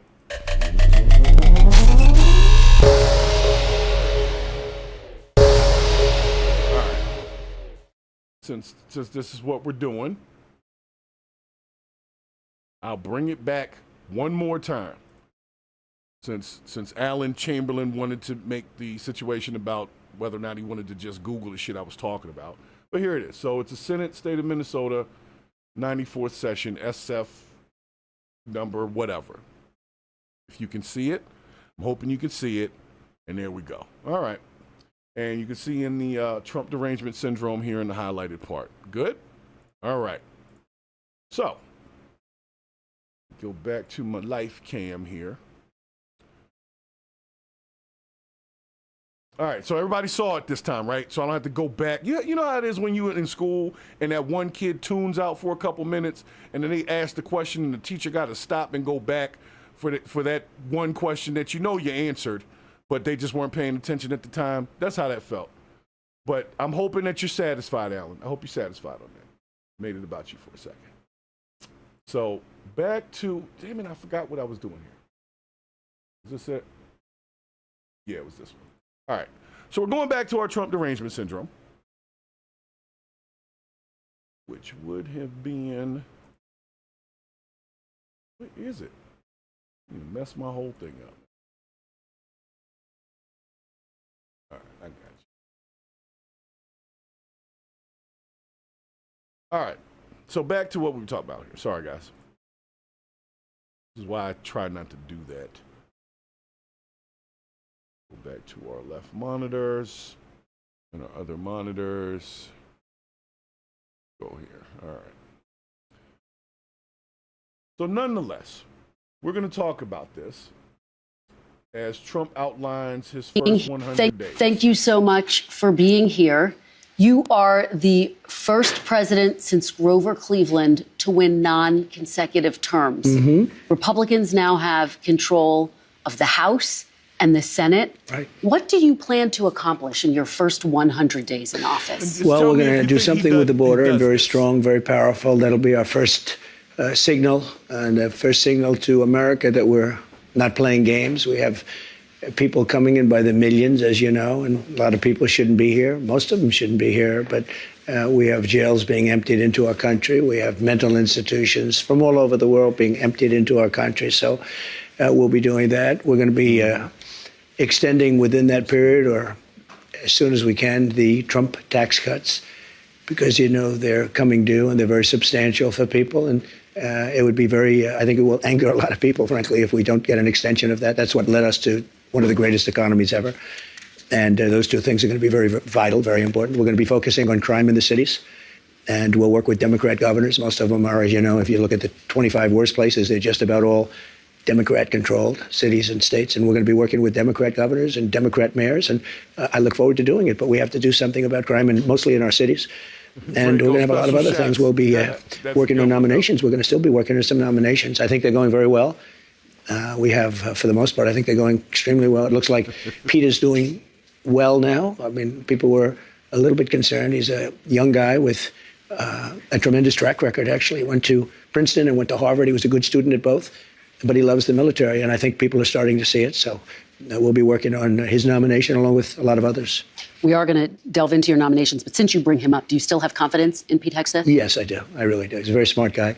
I've known him through. Now, this let me just say this really quick. This aged pretty well, and it's only, like, out of all of the cabinet picks, I think he only didn't get, like, one of them through, which was that Matt Gaetz dude. I told y'all I didn't like him. I told y'all he was watch that one. That was that one guy. I said, watch that guy. Watch him. And he ended up having to drop out of Congress by the time it was like, yo, I don't even want to know no parts of this. So, all right. Well, you know what? Worshiping anybody other than God is a mental illness to a degree. But we got to be real, Donald J. Plump, and thank you for stopping in the chat. We got to be real about the fact that people worship all types of shit. They worship money. They worship sex. Some people worship women. Some people worship all types of stuff. Cars. There's all types of worships going on. And a lot of those are not considered mental illnesses. So it is what it is. You see what I'm saying? Like, I'm not trying to take away from, yes, it's a little crazy to be on some worship shit and you got Trump tattooed on your chest and shit like that. Yeah, that's crazy to me. That's stupid. You got a Donald Trump tattoo on your neck with his, like, the silhouette tattoo. Yeah, but should it be a mental illness? Not if the opposite isn't. You know what I'm saying? Because truth be told, we shouldn't be worshiping none of that shit. We should be worshiping the Most High, and that's pretty much it. And everything else just kind of falls into place. So I appreciate how you feel, Donald J. Plump. And I always appreciate when you stop in the chat. You always keep it objective over here. I like that. Through Fox, but I've known him for a long time. And he's basically a military guy. I mean, every time I talk to him, all he wants to talk about is the military. He's a military guy. I used to kid him about it. I didn't think he would be in this position where he may be, hopefully will be Secretary of Defense. But every time I was with him, he was fighting for soldiers, where he said some soldier was unjustly put in prison because they were really doing what they were taught to do in some cases. So, yeah, I think he's going to do fine. The fact that there are these allegations against him, misconduct, sexual misconduct, heavy drinking, the fact that he said to some senators reportedly he'll stop drinking if he gets this job, does that worry you? No, I think that everybody has something that they can stop. Some people can stop eating. I'm lucky I'm not a drinker, but I can stop eating. And we all want to stop doing something. And if he said that, I mean, that's a nice thing to say. That's a good thing to say. But he... Let's not forget, I know some of y'all don't like this Hegseth guy. I don't really know him that well, so I don't really have an opinion on him. Matt Gaetz, I had an opinion on. And I dropped that opinion when they first mentioned his name, and you see where he ended up. So y'all already know how I feel about certain things. I don't give a damn who it is. You will get the smoke when the smoke has developed and it needs to be in your direction. So With the Trump situation, it's tough with Trump, and I'll tell you what it is, just because I want to say to Donald J. Plump, who always makes it a point to stop in the chat with the objective opinion. To some degree, it's hard to understand what Trump does and does not do, because some of the information gets filtered a certain way before we get it, and then we're responding to basically partial information. Like they could just say, hey, we just cut 50% of the workforce, or Trump just fired 50% of the people. Well, that's not entirely true. You see what I'm saying?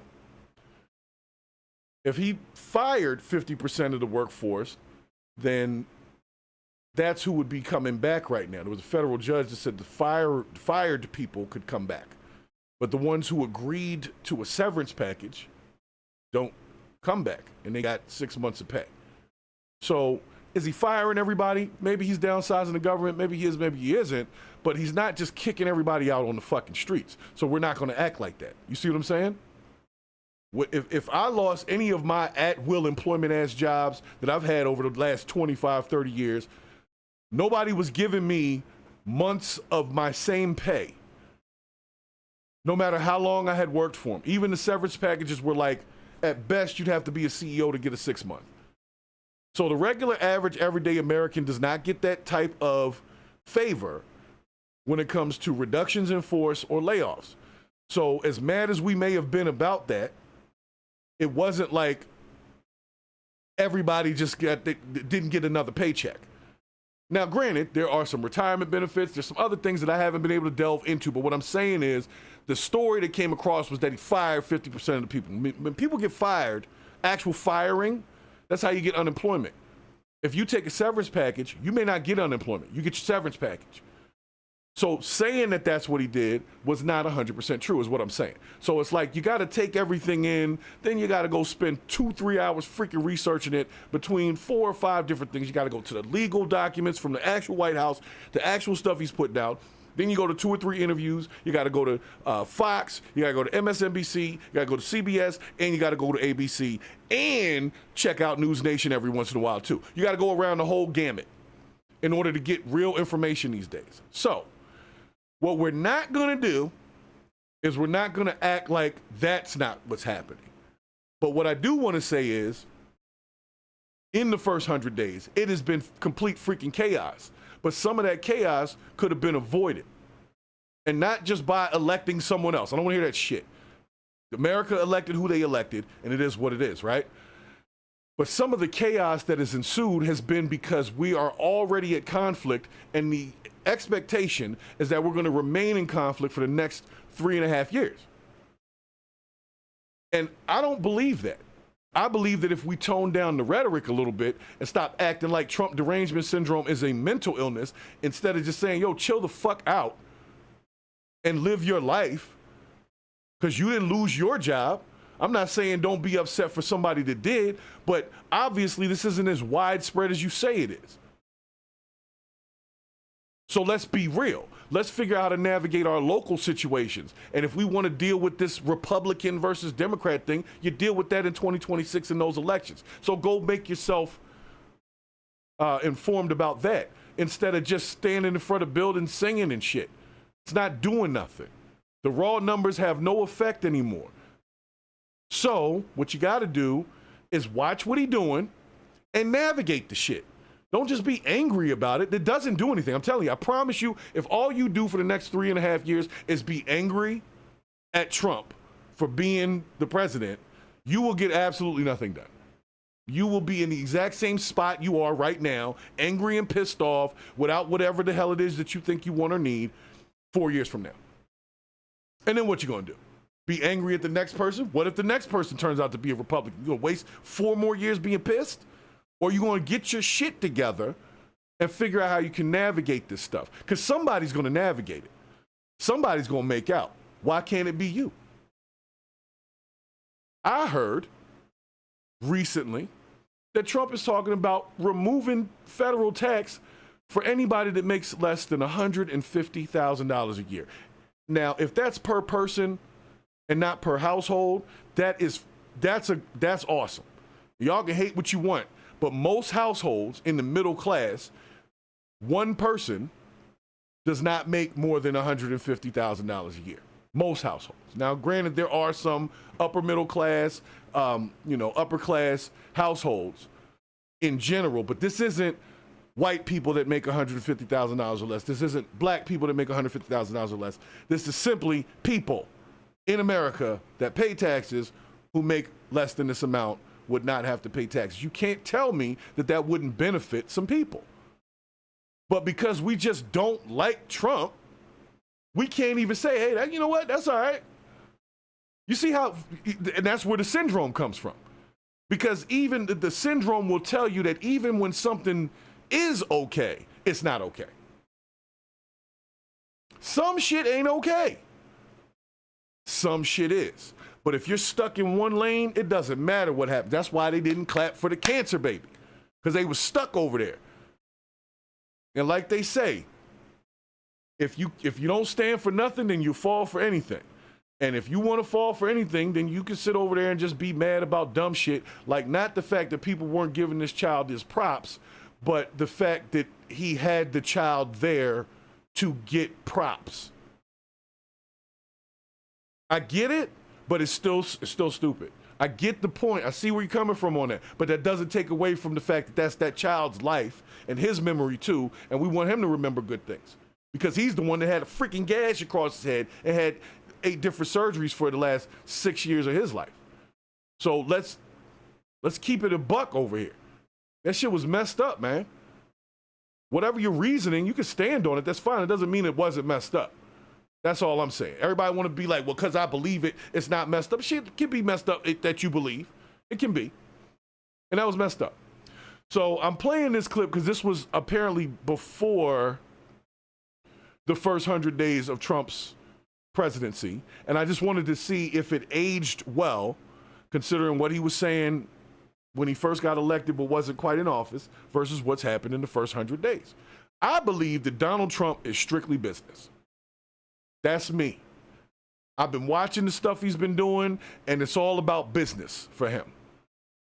Money here, money there, trade agreements, tariffs. That's all business shit. We haven't talked much about homelessness and, you know what I'm saying, like the personal stuff. A little bit about healthcare, but it's mostly been business deals he's been doing for the last 100 days. Some of those to negotiate peace, some of those to stop wars or whatever he's doing. But it just seems like he's business first, not necessarily America first. We can say American business first. How about that? Okay, I'll rest on that. He's American business first. I don't believe that he's like, he wants everybody in America to succeed, because that's just not even a real thought. There's always going to be some failures out here. And partially the education system not being addressed correctly is part of the reason why we have these failures. But that's neither here nor there. The point I'm trying to make is, if you think Donald Trump gives a fuck how you feel about him, then you are wasting your time. Okay? What we're here to do is navigate and talk about the bullshit. So whatever he puts in, like when he did the thing with renaming the Gulf of America, that was bullshit to me. That seemed kind of counterproductive. Some people thought it was a good idea. Some people thought it was a bad idea. But that's fine. You're entitled to how you feel. We're just here to discuss it. But what I need everybody to stop doing is removing the substance of the conversation because of your personal issue with Donald Trump. Because at the end of the day, Donald J. Trump does not give a fuck about you personally. He doesn't. He doesn't even know you. He knows his cabinet members and the people that are at that upper echelon of society. He does not know y'all. At best, you're a social security number. At best. So understand, he is about that business. And if you about that business, you too can make out. That's just the honest truth. But if you're expecting a president with a bunch of fucking handouts, this ain't the guy. This ain't the guy. If you're expecting a whole bunch of social services to all of a sudden get a whole bunch of money, you need a pandemic for that with this guy. It's not happening any other way. And I know it's hard for a lot of us to accept because we want control over shit. But somebody else has been pulling the levers for years. So if you can at least accept that, you can understand how to navigate the damn levers. But right now, most of America is just pissed off for the sake of being pissed off. And that shit is so counterproductive, man. You just mad because it's something to be. So, and I'm not taking away from, I know some of y'all are like, well, Donald Trump only cares about himself. Okay, well, you only care about yourself. So whatever. You know what I'm saying? Like, to a degree, we all have self-preservation is rule number one. So to some degree, he does have to protect himself. He does have a family that probably doesn't want to bury him because somebody shot him in the head. You see what I'm saying? He's still a human. He still bleeds. And he don't care about you personally. But he does care about how much you make. That I will tell you. He cares about how much you make. If you ain't contributing to the society in the six-figure level, at least by household, he ain't really get much. It just is what it is. So you're going to have to deal with that. Either you're going to have to find a way to get more money, or just don't be mad at Trump. Don't be mad at Trump. He's going to do what he's going to do for the middle class, upper middle class, and rich people. And if you're not in that class, black or white, you're not going to win out on that. Okay? So just deal with that and figure out how you can win instead of just being mad that that's not going to happen. I'm telling you right now what it is. So now that you have that information, you can operate within that as opposed to just being pissed off because he want to cut off certain like benefits to people that make a certain amount. Like he doesn't want welfare to go to people that make over $15,000, $20,000, or whatever it is, which makes sense because that's what was already there, guys. There was already a limit to what you could get to receive social benefits. So this is all, and there's no, Alan, we're not going to do that. Not all critics have TDS. We critical over here. I don't have TDS. The mainstream media has to side with one or the other because somebody pays them to do that. Everybody else is just out here. That's why the social media shit is so big, because we can just be honest about how we see the shit as opposed to having a sponsor that pays us to say a particular narrative. That's why you would see a lot of those people saying the same exact paragraph. They did that like 2 weeks ago. They had all the Democrats read the same damn paragraph about Donald Trump. And they had that on the internet. That shit is disingenuous to me. That's not real. What's real is us having these conversations. So, nonetheless, I'm going to let him finish talking to this lady. But I just want y'all to keep in mind, the reason why I'm playing this clip is because I want you to go back a little bit and say, all right, what did he do in the first 100 days? And does it match up with what he said in this interview? And the reason why I'm saying that is because grown-ass people, especially grown men, there's only a couple of things. You got your word and your balls, and you're not supposed to break them for anybody, right? So if he says these things and he does them, that I can respect, even if he's doing shit I don't like. You understand what I'm saying? I know it's tough. I know a lot of times y'all don't want to hear that. Uh-oh, they cut me off again. Here it comes. Here it comes. I need a thumbs up in the chat right now if y'all are still able to hear me. They just sent me the thing trying to cut me off. Or one of y'all reported me or something. Hopefully not. I hope it ain't that serious because I said Trump derangement syndrome is bullshit that somebody reported me for hate speech or whatever the hell it is these days. All right, well, let me move it back. I'm going to run the rest of the clip. Hopefully y'all are still there. He's very respected. I can tell you, I know a lot of the people at Fox, they think he's fantastic. And the people that work with him, really, they love him. So I think you're going to have somebody that's really terrific. And again, all he talked about with me, I said, you know, you're not really a television guy, even though he did very well, as you know. You're really a military guy. He said, I'm all about the military. And I told him, so he's making a lot of money at Fox. They're doing very well. And I said, you know, if for some reason you don't get this thing, you're not going to be able to go back. And all that money you're making, you can kiss it goodbye. He said, this is all about America. You know, he didn't say, well, let me think about it. Let me discuss it.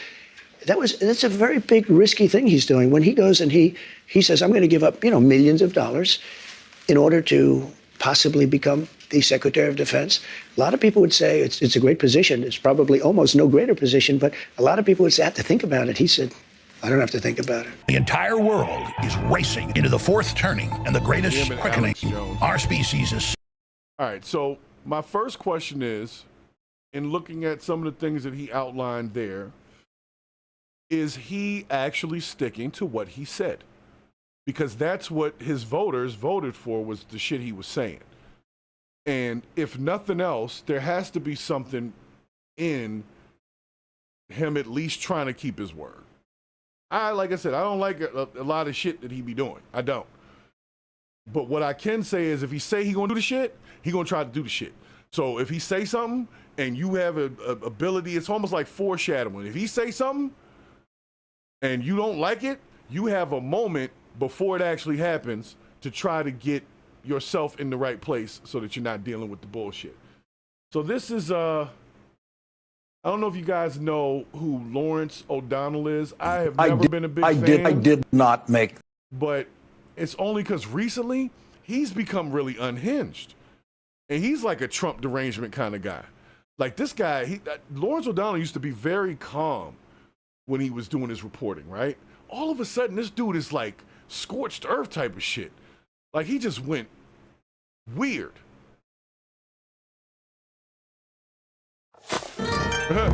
Alan Chamberlain, I love the DUI hire for Pete Hegseth.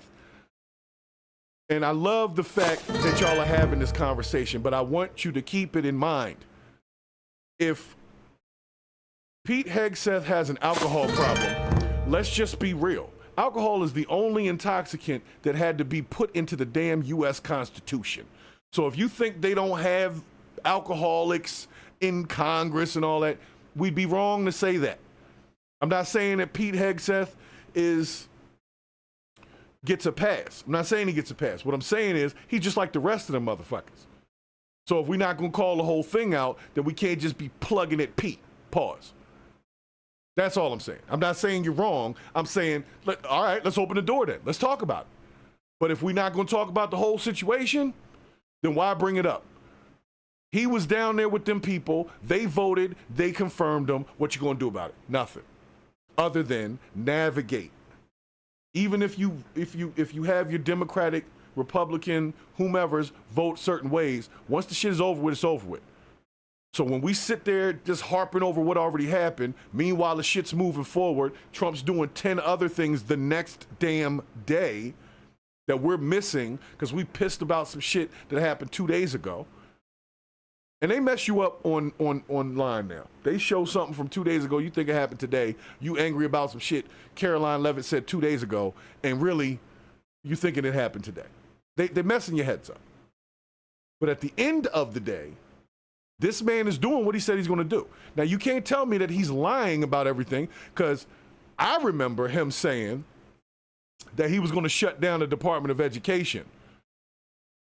I remember him saying that Doge was going to, go into the systems and audit it and find waste.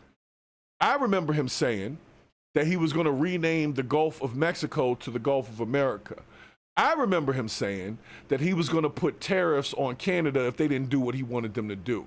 I remember him saying that he was going to put tariffs on China if they didn't do what he wanted to do. I remember him saying that if Ukraine and Russia didn't come to a deal, that he wouldn't fund the war. He wanted the war to stop. Where are the lies that we're talking about? Because you said he keeps lying.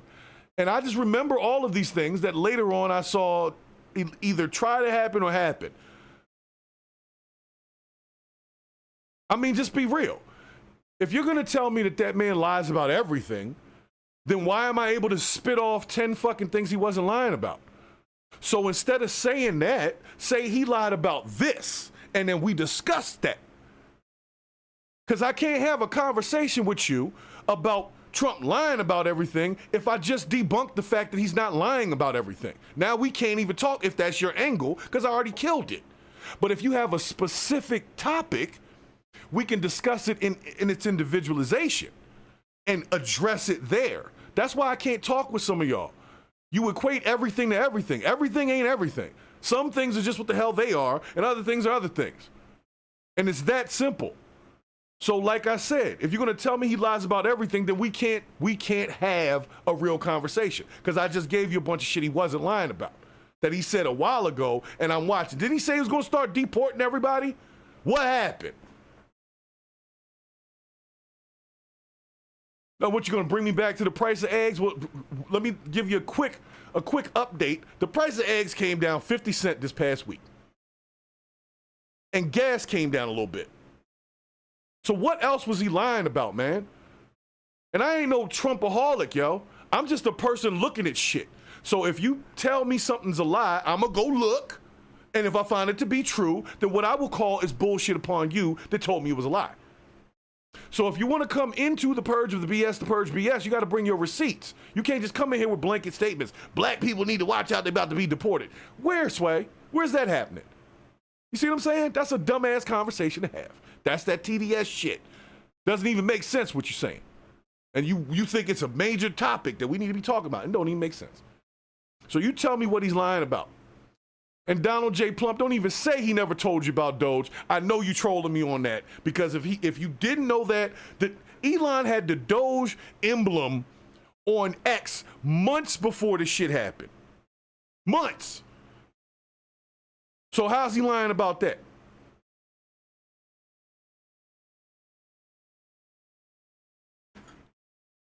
Because right there, I only saw that one. I know you probably threw a bunch of bullshit in here. And this is what you're gonna do? This is what you're gonna do. Because it didn't happen on day one. So because he didn't mass deport 17 million people on day one, you mad about that? Are you mad about that, Donald J. Plump? Because he did say that too.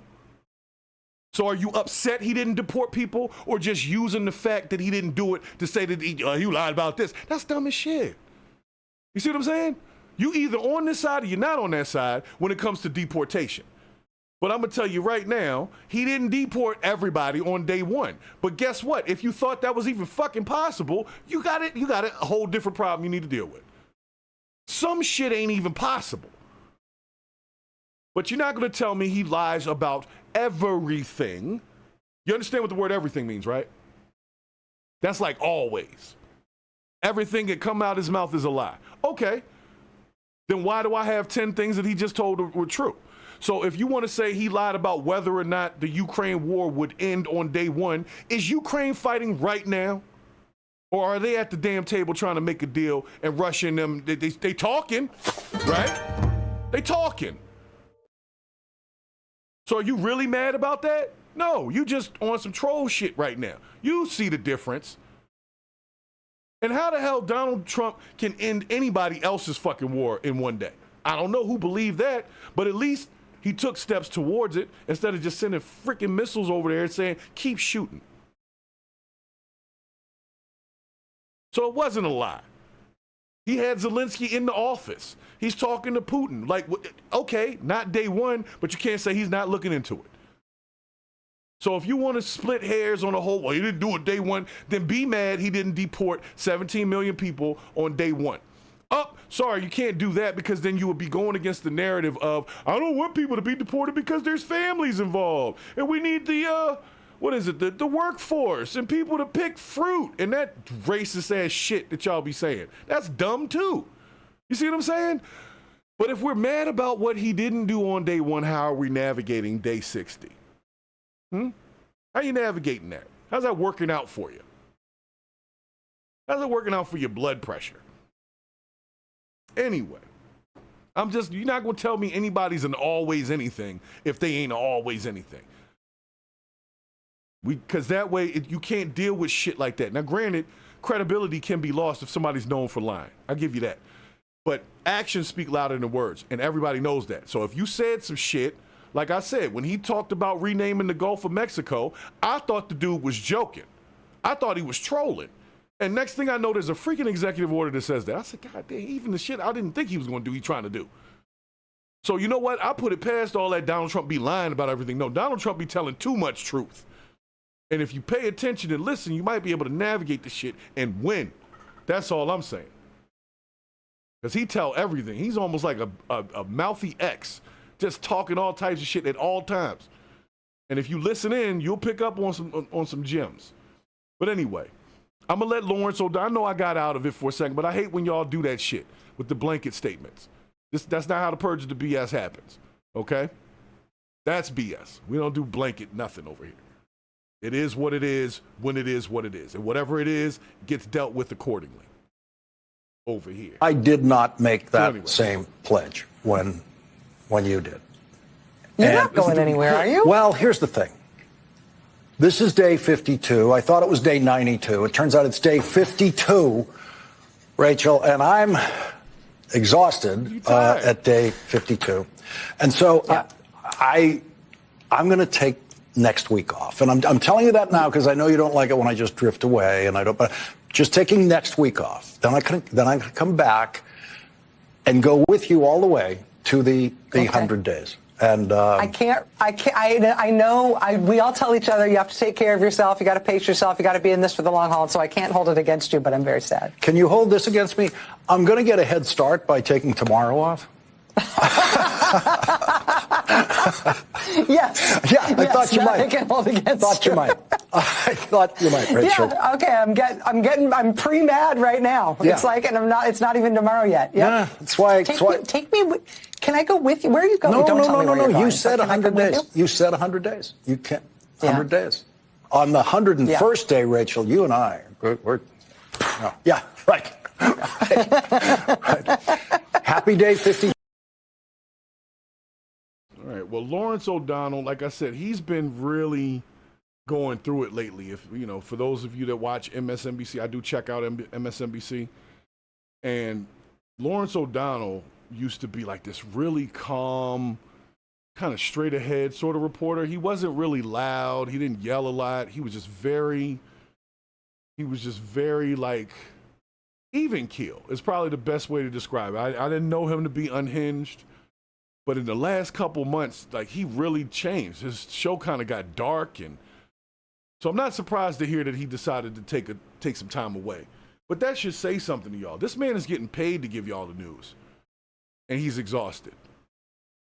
So obviously he doesn't feel as strongly about defending the point with his platform as we think he should.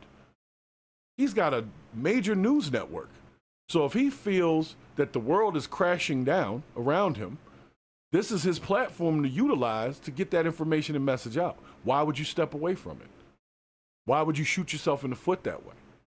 If I really thought my family was about to die, the last thing that I'm going to do is take away one of the main things I can use to protect them, which is the platform.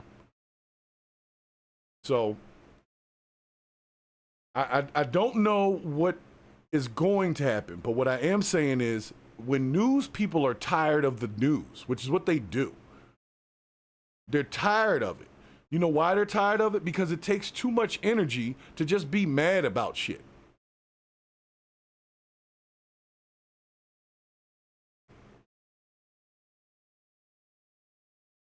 And meanwhile, while we're mad, he's moving shit around.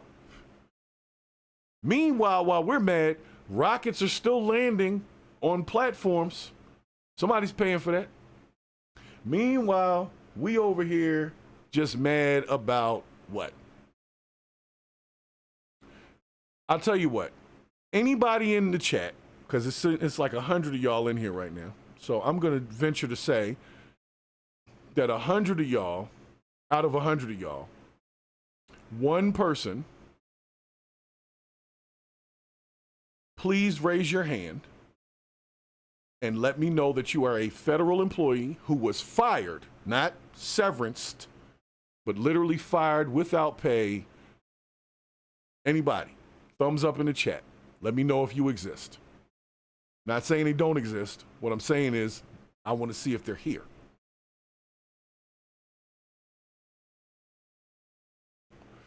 James Dub T, what you doing, buddy? What is you counting down over there? The Rockets?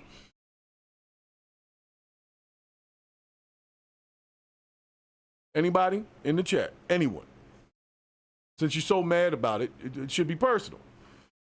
Okay, I'll take a step further. I'll take it a step further. I'll take it one step further.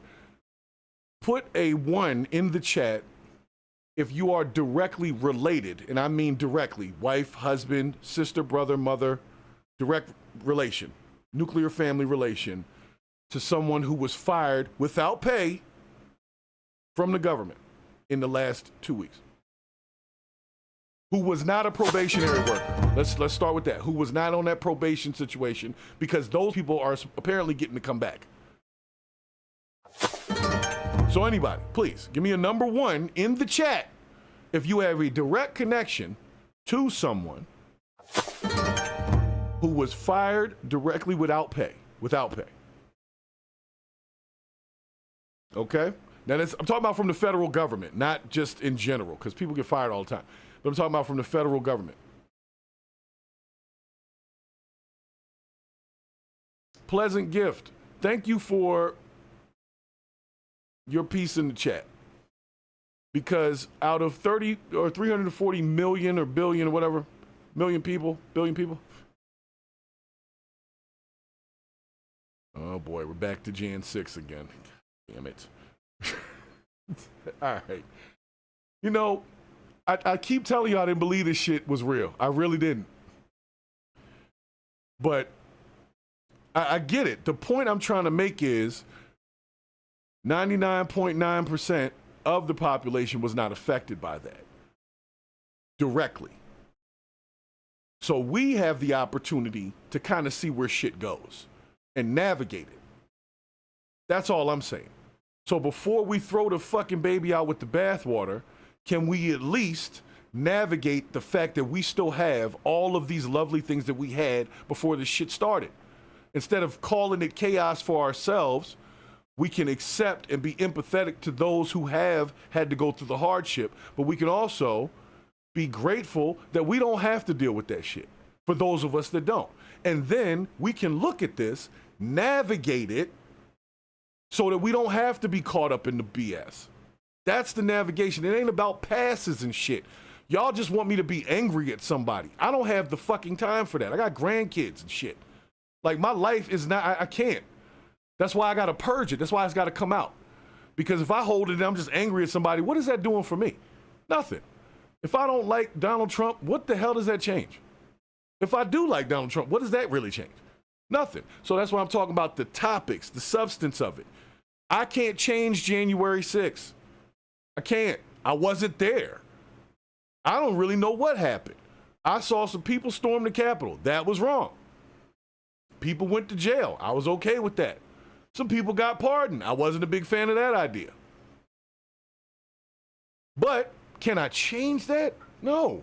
So why am I going to sit here still arguing about the shit? You see what I'm saying? We waste so much time instead of becoming an actual community and working on the issues that we can talk about. How can I talk to you about some shit going on next week that I'm working on when you're worried about January in 2020? We in 2025. I'm not saying it didn't happen. What I'm saying is that shouldn't be the main topic no more. We got more shit that's happened. So we can talk about the shit that actually happened right now. You see what I'm saying?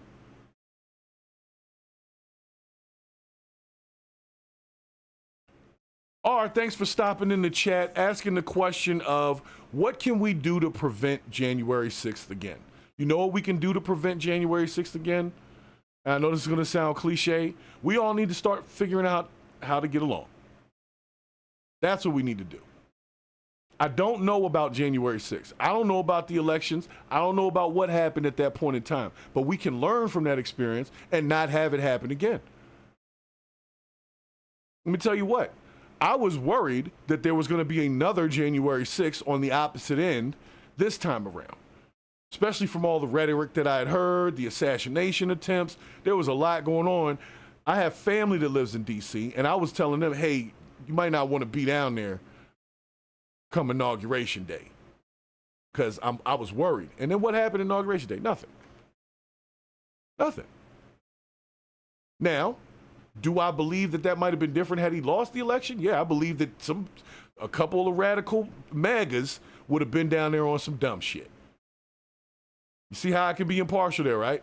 I can't say it wouldn't have happened on the other side. What I can say is it didn't happen on the Democratic side. They were upset, but they didn't storm the Capitol over it.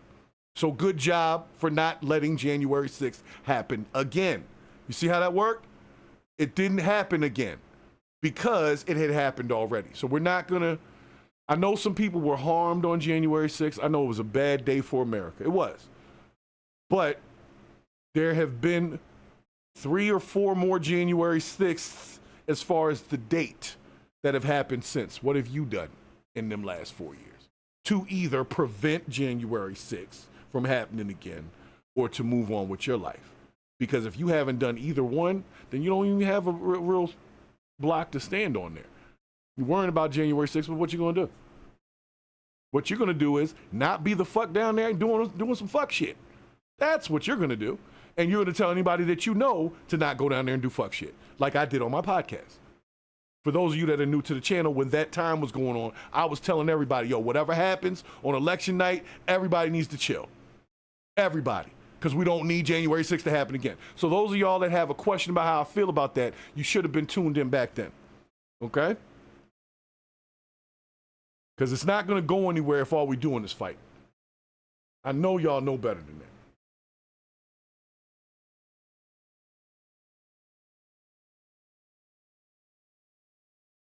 All right, what's this about? All right, let's see what this guy has to say.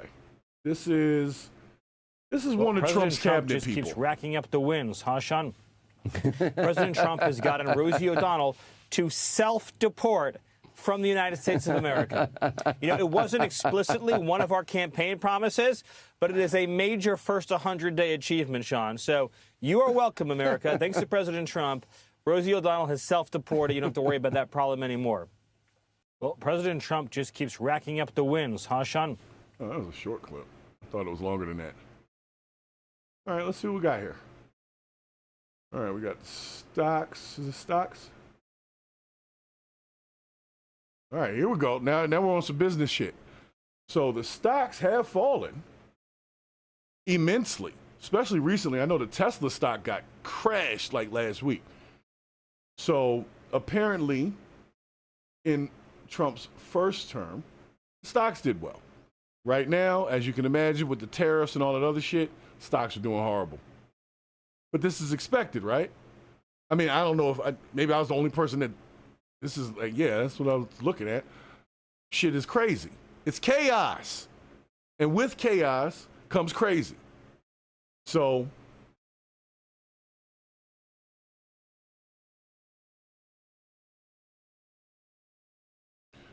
all right, who else we got here? We got Not a Cult of Personality in the chat. Pleasant Gift in the chat. A lot of people in the chat. I see y'all over here. I see y'all over here.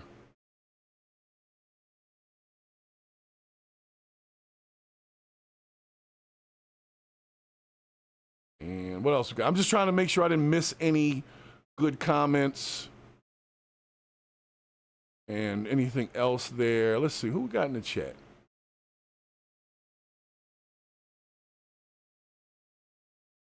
Oh, y'all arguing in the chat. Feel free to do so. Like I said, we can have a difference of opinion, but just understand that we're just here to have the conversation, okay? Because whatever's really going on, and it's not, like I said, this is not, the reason why we have to have the Trump conversation is because I can't bring y'all into the other conversations if all you doing is being mad at Trump on your daily. And because of the way that the news and mass media is pushing it, they're keeping people inundated with Trump stuff. So I use the Trump stuff to keep the conversations going. But truth be told, my biggest issue that I have is with the fucking education system and the prison systems and things like that. Those are my issues. But none of y'all want to talk about that shit. So here we are with Trump. And I'm hoping that at some point in time, we can start to steer the conversation into things that affect everyday people's lives other than the federal firing of folks, okay? Because there's a lot of other stuff going on that we are not talking about. And I can't get y'all to talk about it because you're just mad at Trump. And some of this shit ain't got nothing to do with him. Like I said, the cancer baby shit.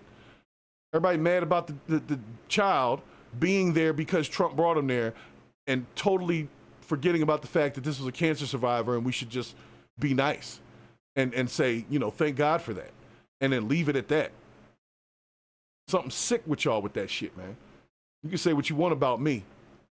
I'm not heartless. But if you thought of, I'm not saying that people being fired wasn't a bad thing. I feel for those people because I've been fired in my life too. And that's not good. But if they do a reduction in force, that's a business's right to do so.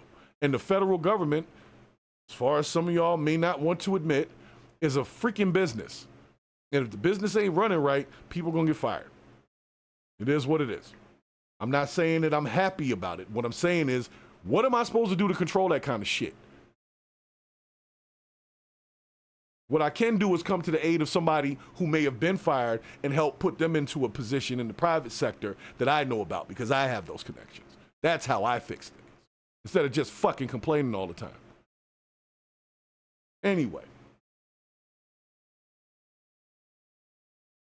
So the normal stuff that Trump has done, we've all seen it, right? But there's also been this underlying piece that I've seen, which is, see, this is what I'm talking about. Pleasant gift, that comment is exactly what I'm talking about. The child is just a distraction and a poor one. Shh, you're missing the point. We know that.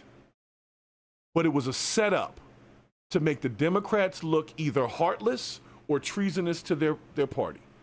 It was a setup. If they clapped, they would have been wrong for clapping because it was against the fact that their party doesn't want to like anything that Trump does.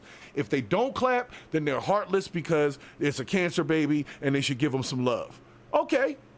Well, it was a setup, but it was still heartless to not clap for the cancer baby. You see what I'm saying? The two things don't have to be mutually, or they're not mutually exclusive. You do understand what I'm saying here, right?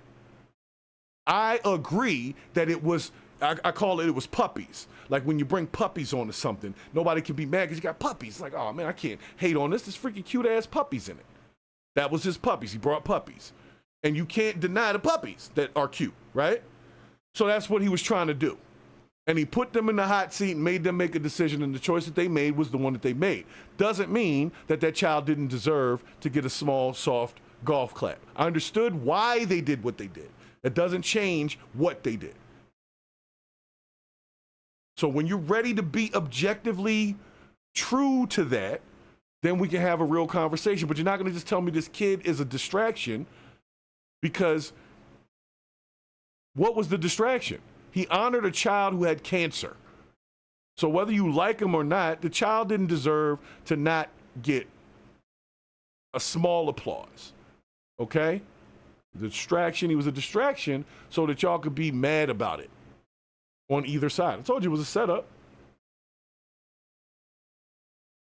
So, you know, there's a lot of, the reason why I'm going over this is because I'm about to jump off the fucking Trump train. I don't care anymore, because half the shit that he does say that he is doing, nobody wants to really talk about it. They're still stuck on January 6th when he's doing shit right now that we need to be talking about, right?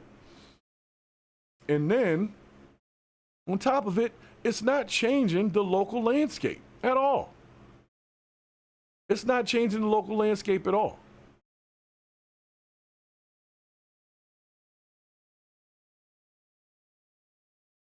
So, like I said, I'm just going down the comments here. A couple people put in some negative stuff, some positive stuff. But what I'm trying to say is it's neither.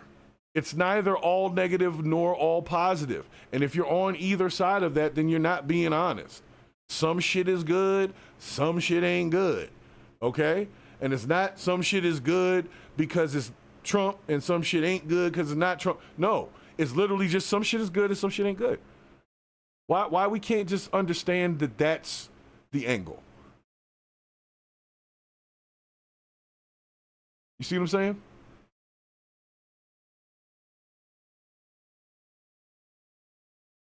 I don't know. Like I said, you know, I love the fact that y'all get active in the chat. I really do, because it lets me know where people are. It's kind of like a thermometer that lets me know where people are. But you can hate me if you want to. The cancer baby deserved a clap. A little small golf clap from the Dems. Okay?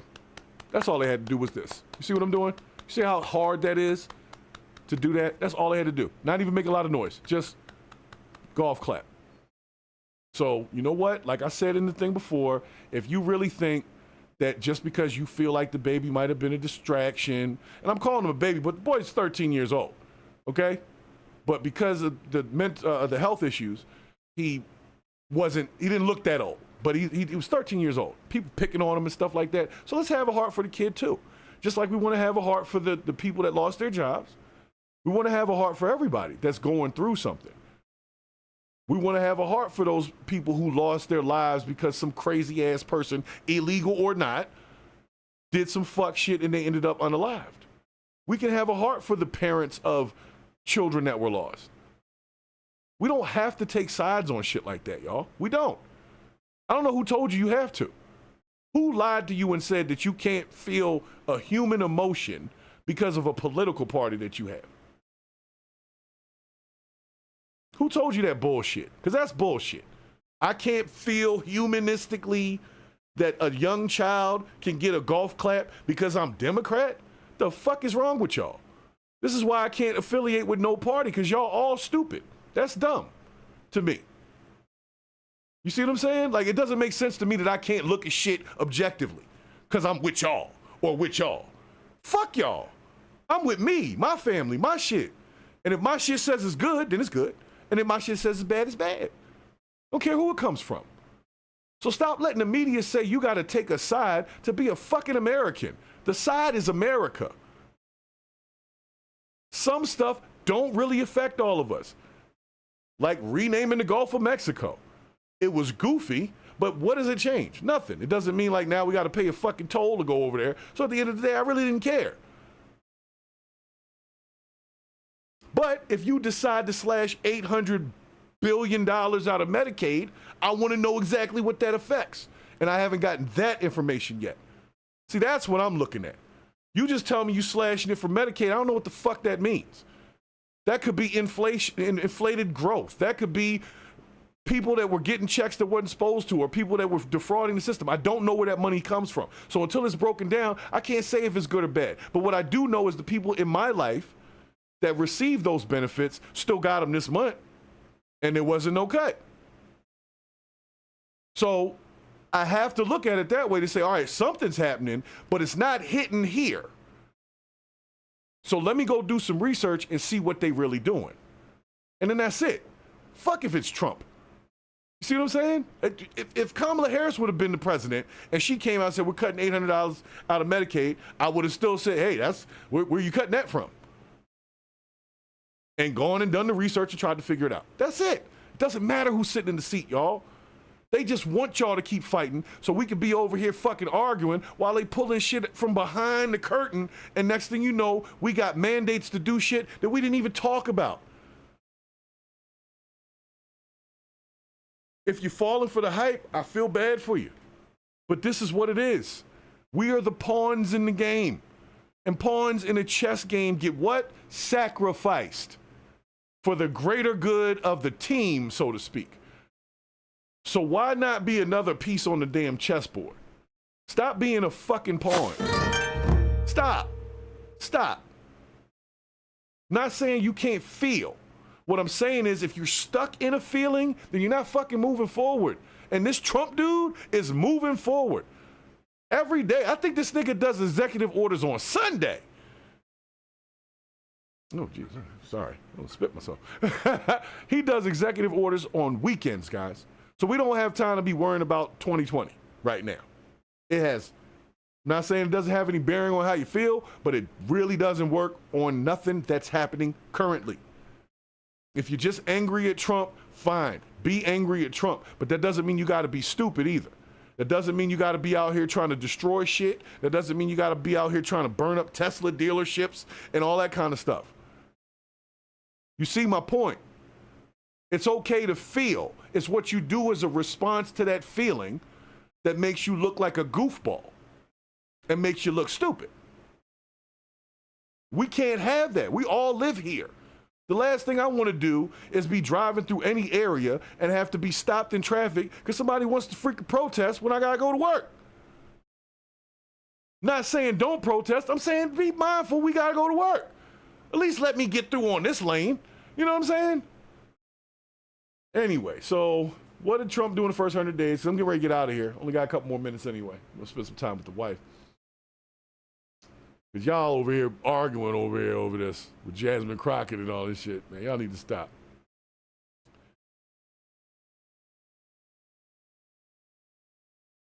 All right, so in the first 100 days, achieved the first Supreme Court confirmation in 100 days since 1881. Wow, I didn't know that.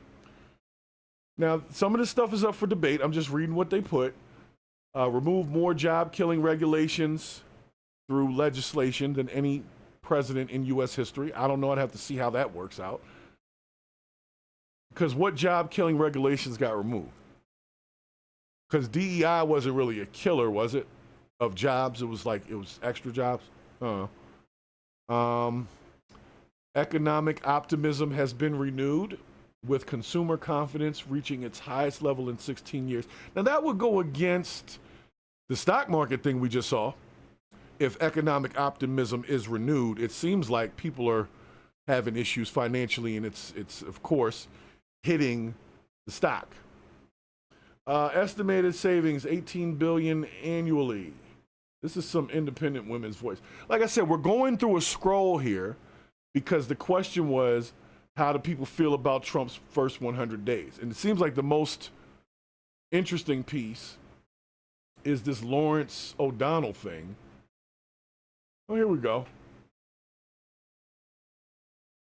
This is a good one. Let's see what we got here.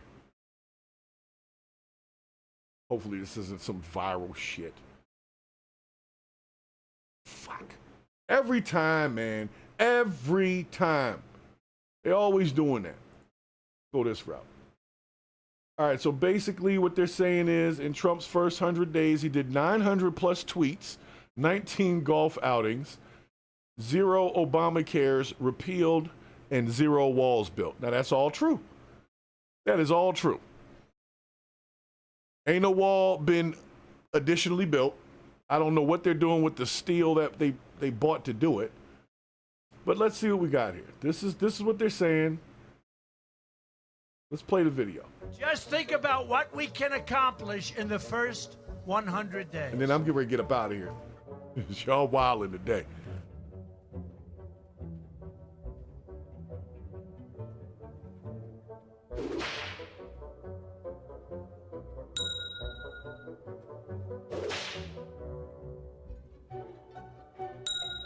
All right, 27 executive orders. That should have never been blocked to start with. Just think about what we can accomplish. Been in the White House 74 days.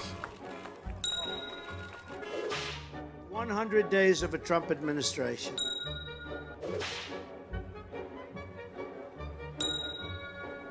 This is weak.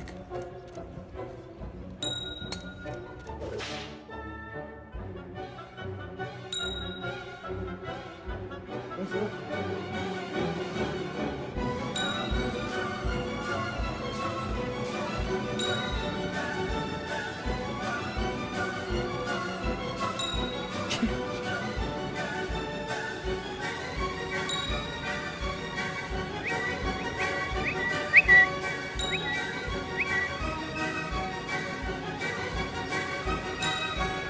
Well, what's that mean?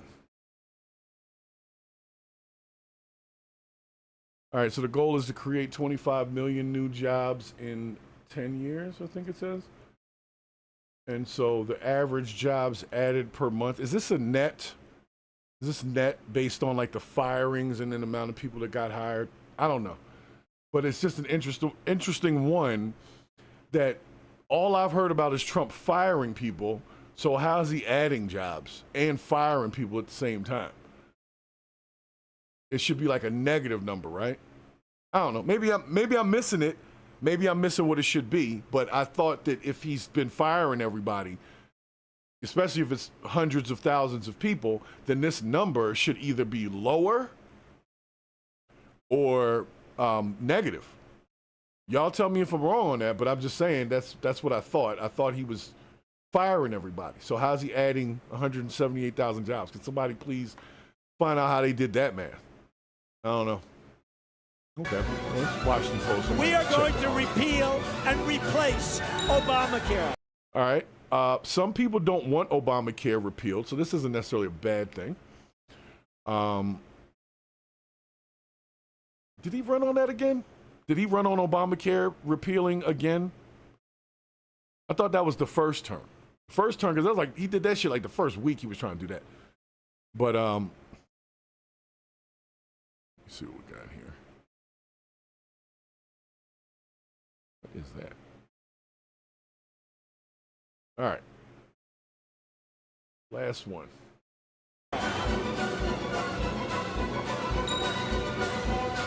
Just think about what we can accomplish in the.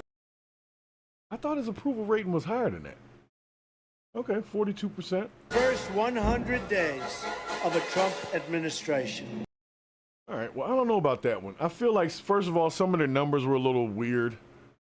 And so, like I said, I just was going back, just going to see, excuse me, you know, just going to see what was really going on. Because we've been so etched into this shit for the last 2 months that I'm just wondering, like, where does it end?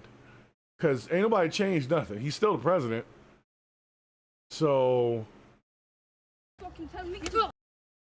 before we get up out of here, let me make sure I didn't miss a trending up. We're going to be talking about that one soon. So apparently the U.S. caught some ISIS guy in a joint Iraq operation. So they'll be, you know, hoisting that as a Trump win soon. But let's not forget who actually created and funded ISIS. But we're not going to talk about that. We're not going to talk about that. Now you can go in and take it out shit you built. So, who was this? Somebody passed away. All right, I'm just going through, just making sure I didn't miss anything. All right, I think we're good. I think we're good.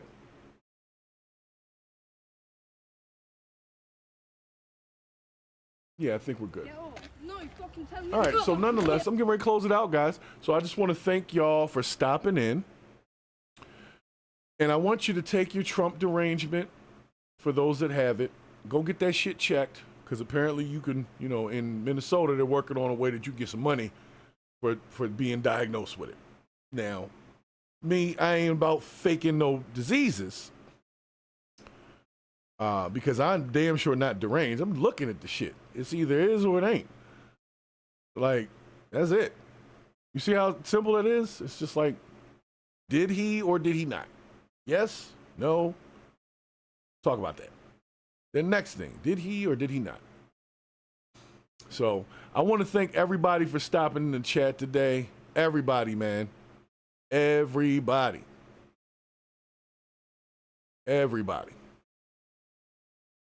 Now, like I was telling the folks before, the chat runs very fast on my screen. If you want your chat to be 100% seen, make it a super chat. This is YouTube. Y'all know how this shit works, okay? So I apologize for any broken hearts that may not have gotten quick responses from me, but guess what? I'm running a broadcast over here. Help me out. That's why I got mods. Thank you very much to the mods, especially for helping out over there. Thank you very much for everybody who's new to the channel, just coming in today. We'll be back tomorrow. I'm going to talk with my boys tomorrow. Have nice-ass podcasts on here tomorrow. So we'll get into some other stuff. But if you do yourself the favor of coming back, just remember, check your TDS shit at the door, and let's come in here and talk about the bullshit. And whoever's bullshit it is who we're going to talk about, okay? Because right now, I'm worried about tariffs and shit like that, and we ain't even mentioned that. We were still talking about January 6th, okay? So if you're new to the channel, that's probably why you did that. And I understand it, because that's not, a lot of channels don't do that. They're all about all this other hateful shit from years ago, and we just want to keep it going. We're purging that bullshit. We're moving on with life, man. We over here to make sure that the next generation is not running around with all this dumbass anger that we got. That's what we're here to make sure of. We're here to make sure that we don't pass this bullshit on to the next crew. That's it. I'm not here for y'all's rhetoric. I'm not here for y'all's bullshit. If you see me on the street, holla. You understand what I'm saying? But what we're not going to do is come over here and just talk shit. What we're going to do is we're going to talk about some shit, and then we're going to discuss it. And if you don't like Trump, that's fine. I don't need you to like Trump. I don't need you to hate Trump. I just need you to be able to have conversation with other humans without jumping into some dumb shit that doesn't have anything to do with the point of the actual conversation that you're having at the time. Because we can agree that January 6th was some bullshit and then disagree on something else. And then we can have those two conversations independently. You see what I'm saying? I might feel one way about some shit, you feel the same exact way. That doesn't mean that we're going to feel the same exact way about everything. That just means that one thing we agree on. So what we need to do is be focused on finding the things that we agree on, making sure that we can prevent bullshit from continuing to happen in the future, and stop fighting so much. Stop fighting so much. What are you fighting for? Fight for a paycheck. Fight for your family. Like, I get that. But you just fighting what? Because you don't like the fact that somebody else liked Trump? Or you don't like the fact that somebody don't like Trump? Fuck that. What's wrong with y'all? Are you not grown? Is this not 2025? Where we can change the goddamn station anytime we want to? And find 10 other topics that have nothing to do with Trump? So if you don't like them and you don't want to talk about them at all, then why even come to the channel? What, to just start some troll shit? This ain't the place for it. It's not. You're not entitled to shit over here other than a good conversation. You're not entitled to nothing. No recognition, no nothing. You entitled to the conversation. That's it and that's all. Don't come over here with your fucking entitlement expecting nothing from me other than conversation. And if you can manage to be in that lane, then you can interact well with our chat, because that's what our chat is here for.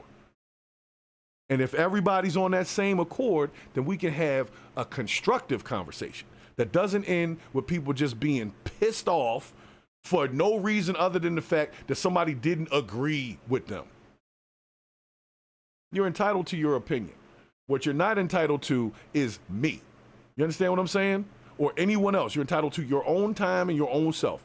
If you happen to take your time, I thank you for your time. But you're not entitled to nothing but that. And stop acting like that. Stop running around here like you entitled to be in somebody's face because they put on a MAGA hat. So the fuck what? We didn't care when people had on all types of weird stuff on their shirts and weird ass phrases and stuff like that. So who cares if they put on a hat? Maybe that's what they believe. Okay, but are we fighting over it? That's where y'all fucked up, man. Y'all fighting over some shit. Trump don't give a fuck about y'all, man. He don't care if you like him or not. So you just look at what he's doing and address this shit effectively. All right?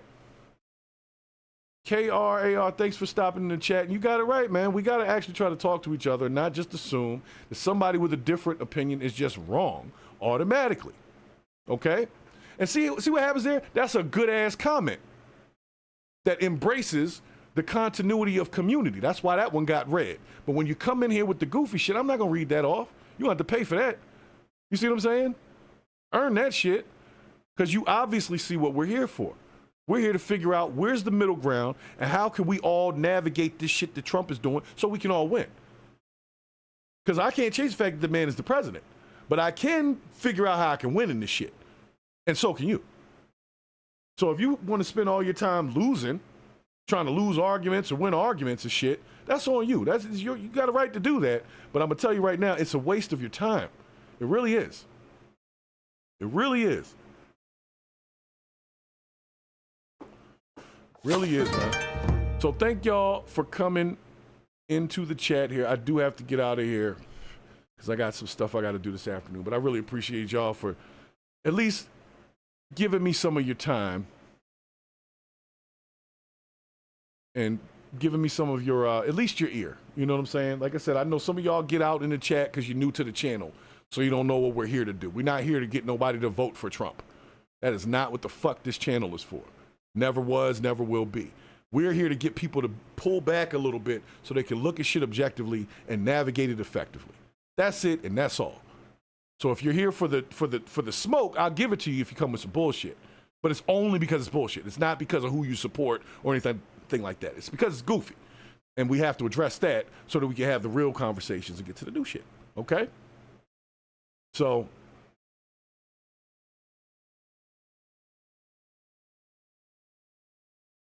thank y'all one more time. We'll run through the chat. I'm going to say a couple of names, give a couple of booms, and then we out of here. So we got Gadfield. Thank you for stopping through the chat. We got who else? R. Thanks for stopping through the chat. Pleasant Gift. Thanks for stopping through the chat. Mike G's back in the chat again. Good to see you, bro. Who else we got in here? KRAR. Thanks for stopping through the chat. Not a cult of personality. Thank you for stopping through the chat. And anybody else that I missed, John David. Who else was in there? I know Tamara stopped by a little earlier. Z stopped by earlier. My man Draco. All of y'all. Y'all get the gong and the clap. Alan Chamberlain, I hope you didn't get kicked off the channel. Sometimes the mods can be a bit much if you come back with the same lines over and over again. So hopefully you're still here. But if not, maybe I'll see you on the next one. Come on in here with a little bit better. And we'll definitely be able to extend that conversation. All right, and for the rest of y'all, if I missed you, don't blame me. It's just the chat ain't that easy to read, and I am not as young as I used to be. So I'm going to hit y'all with the applause, and then we are getting up out of here. Because if I don't, I'm not going to get to spend that time with the wife that I want to. You already know. That, my friends, would be some bullshit.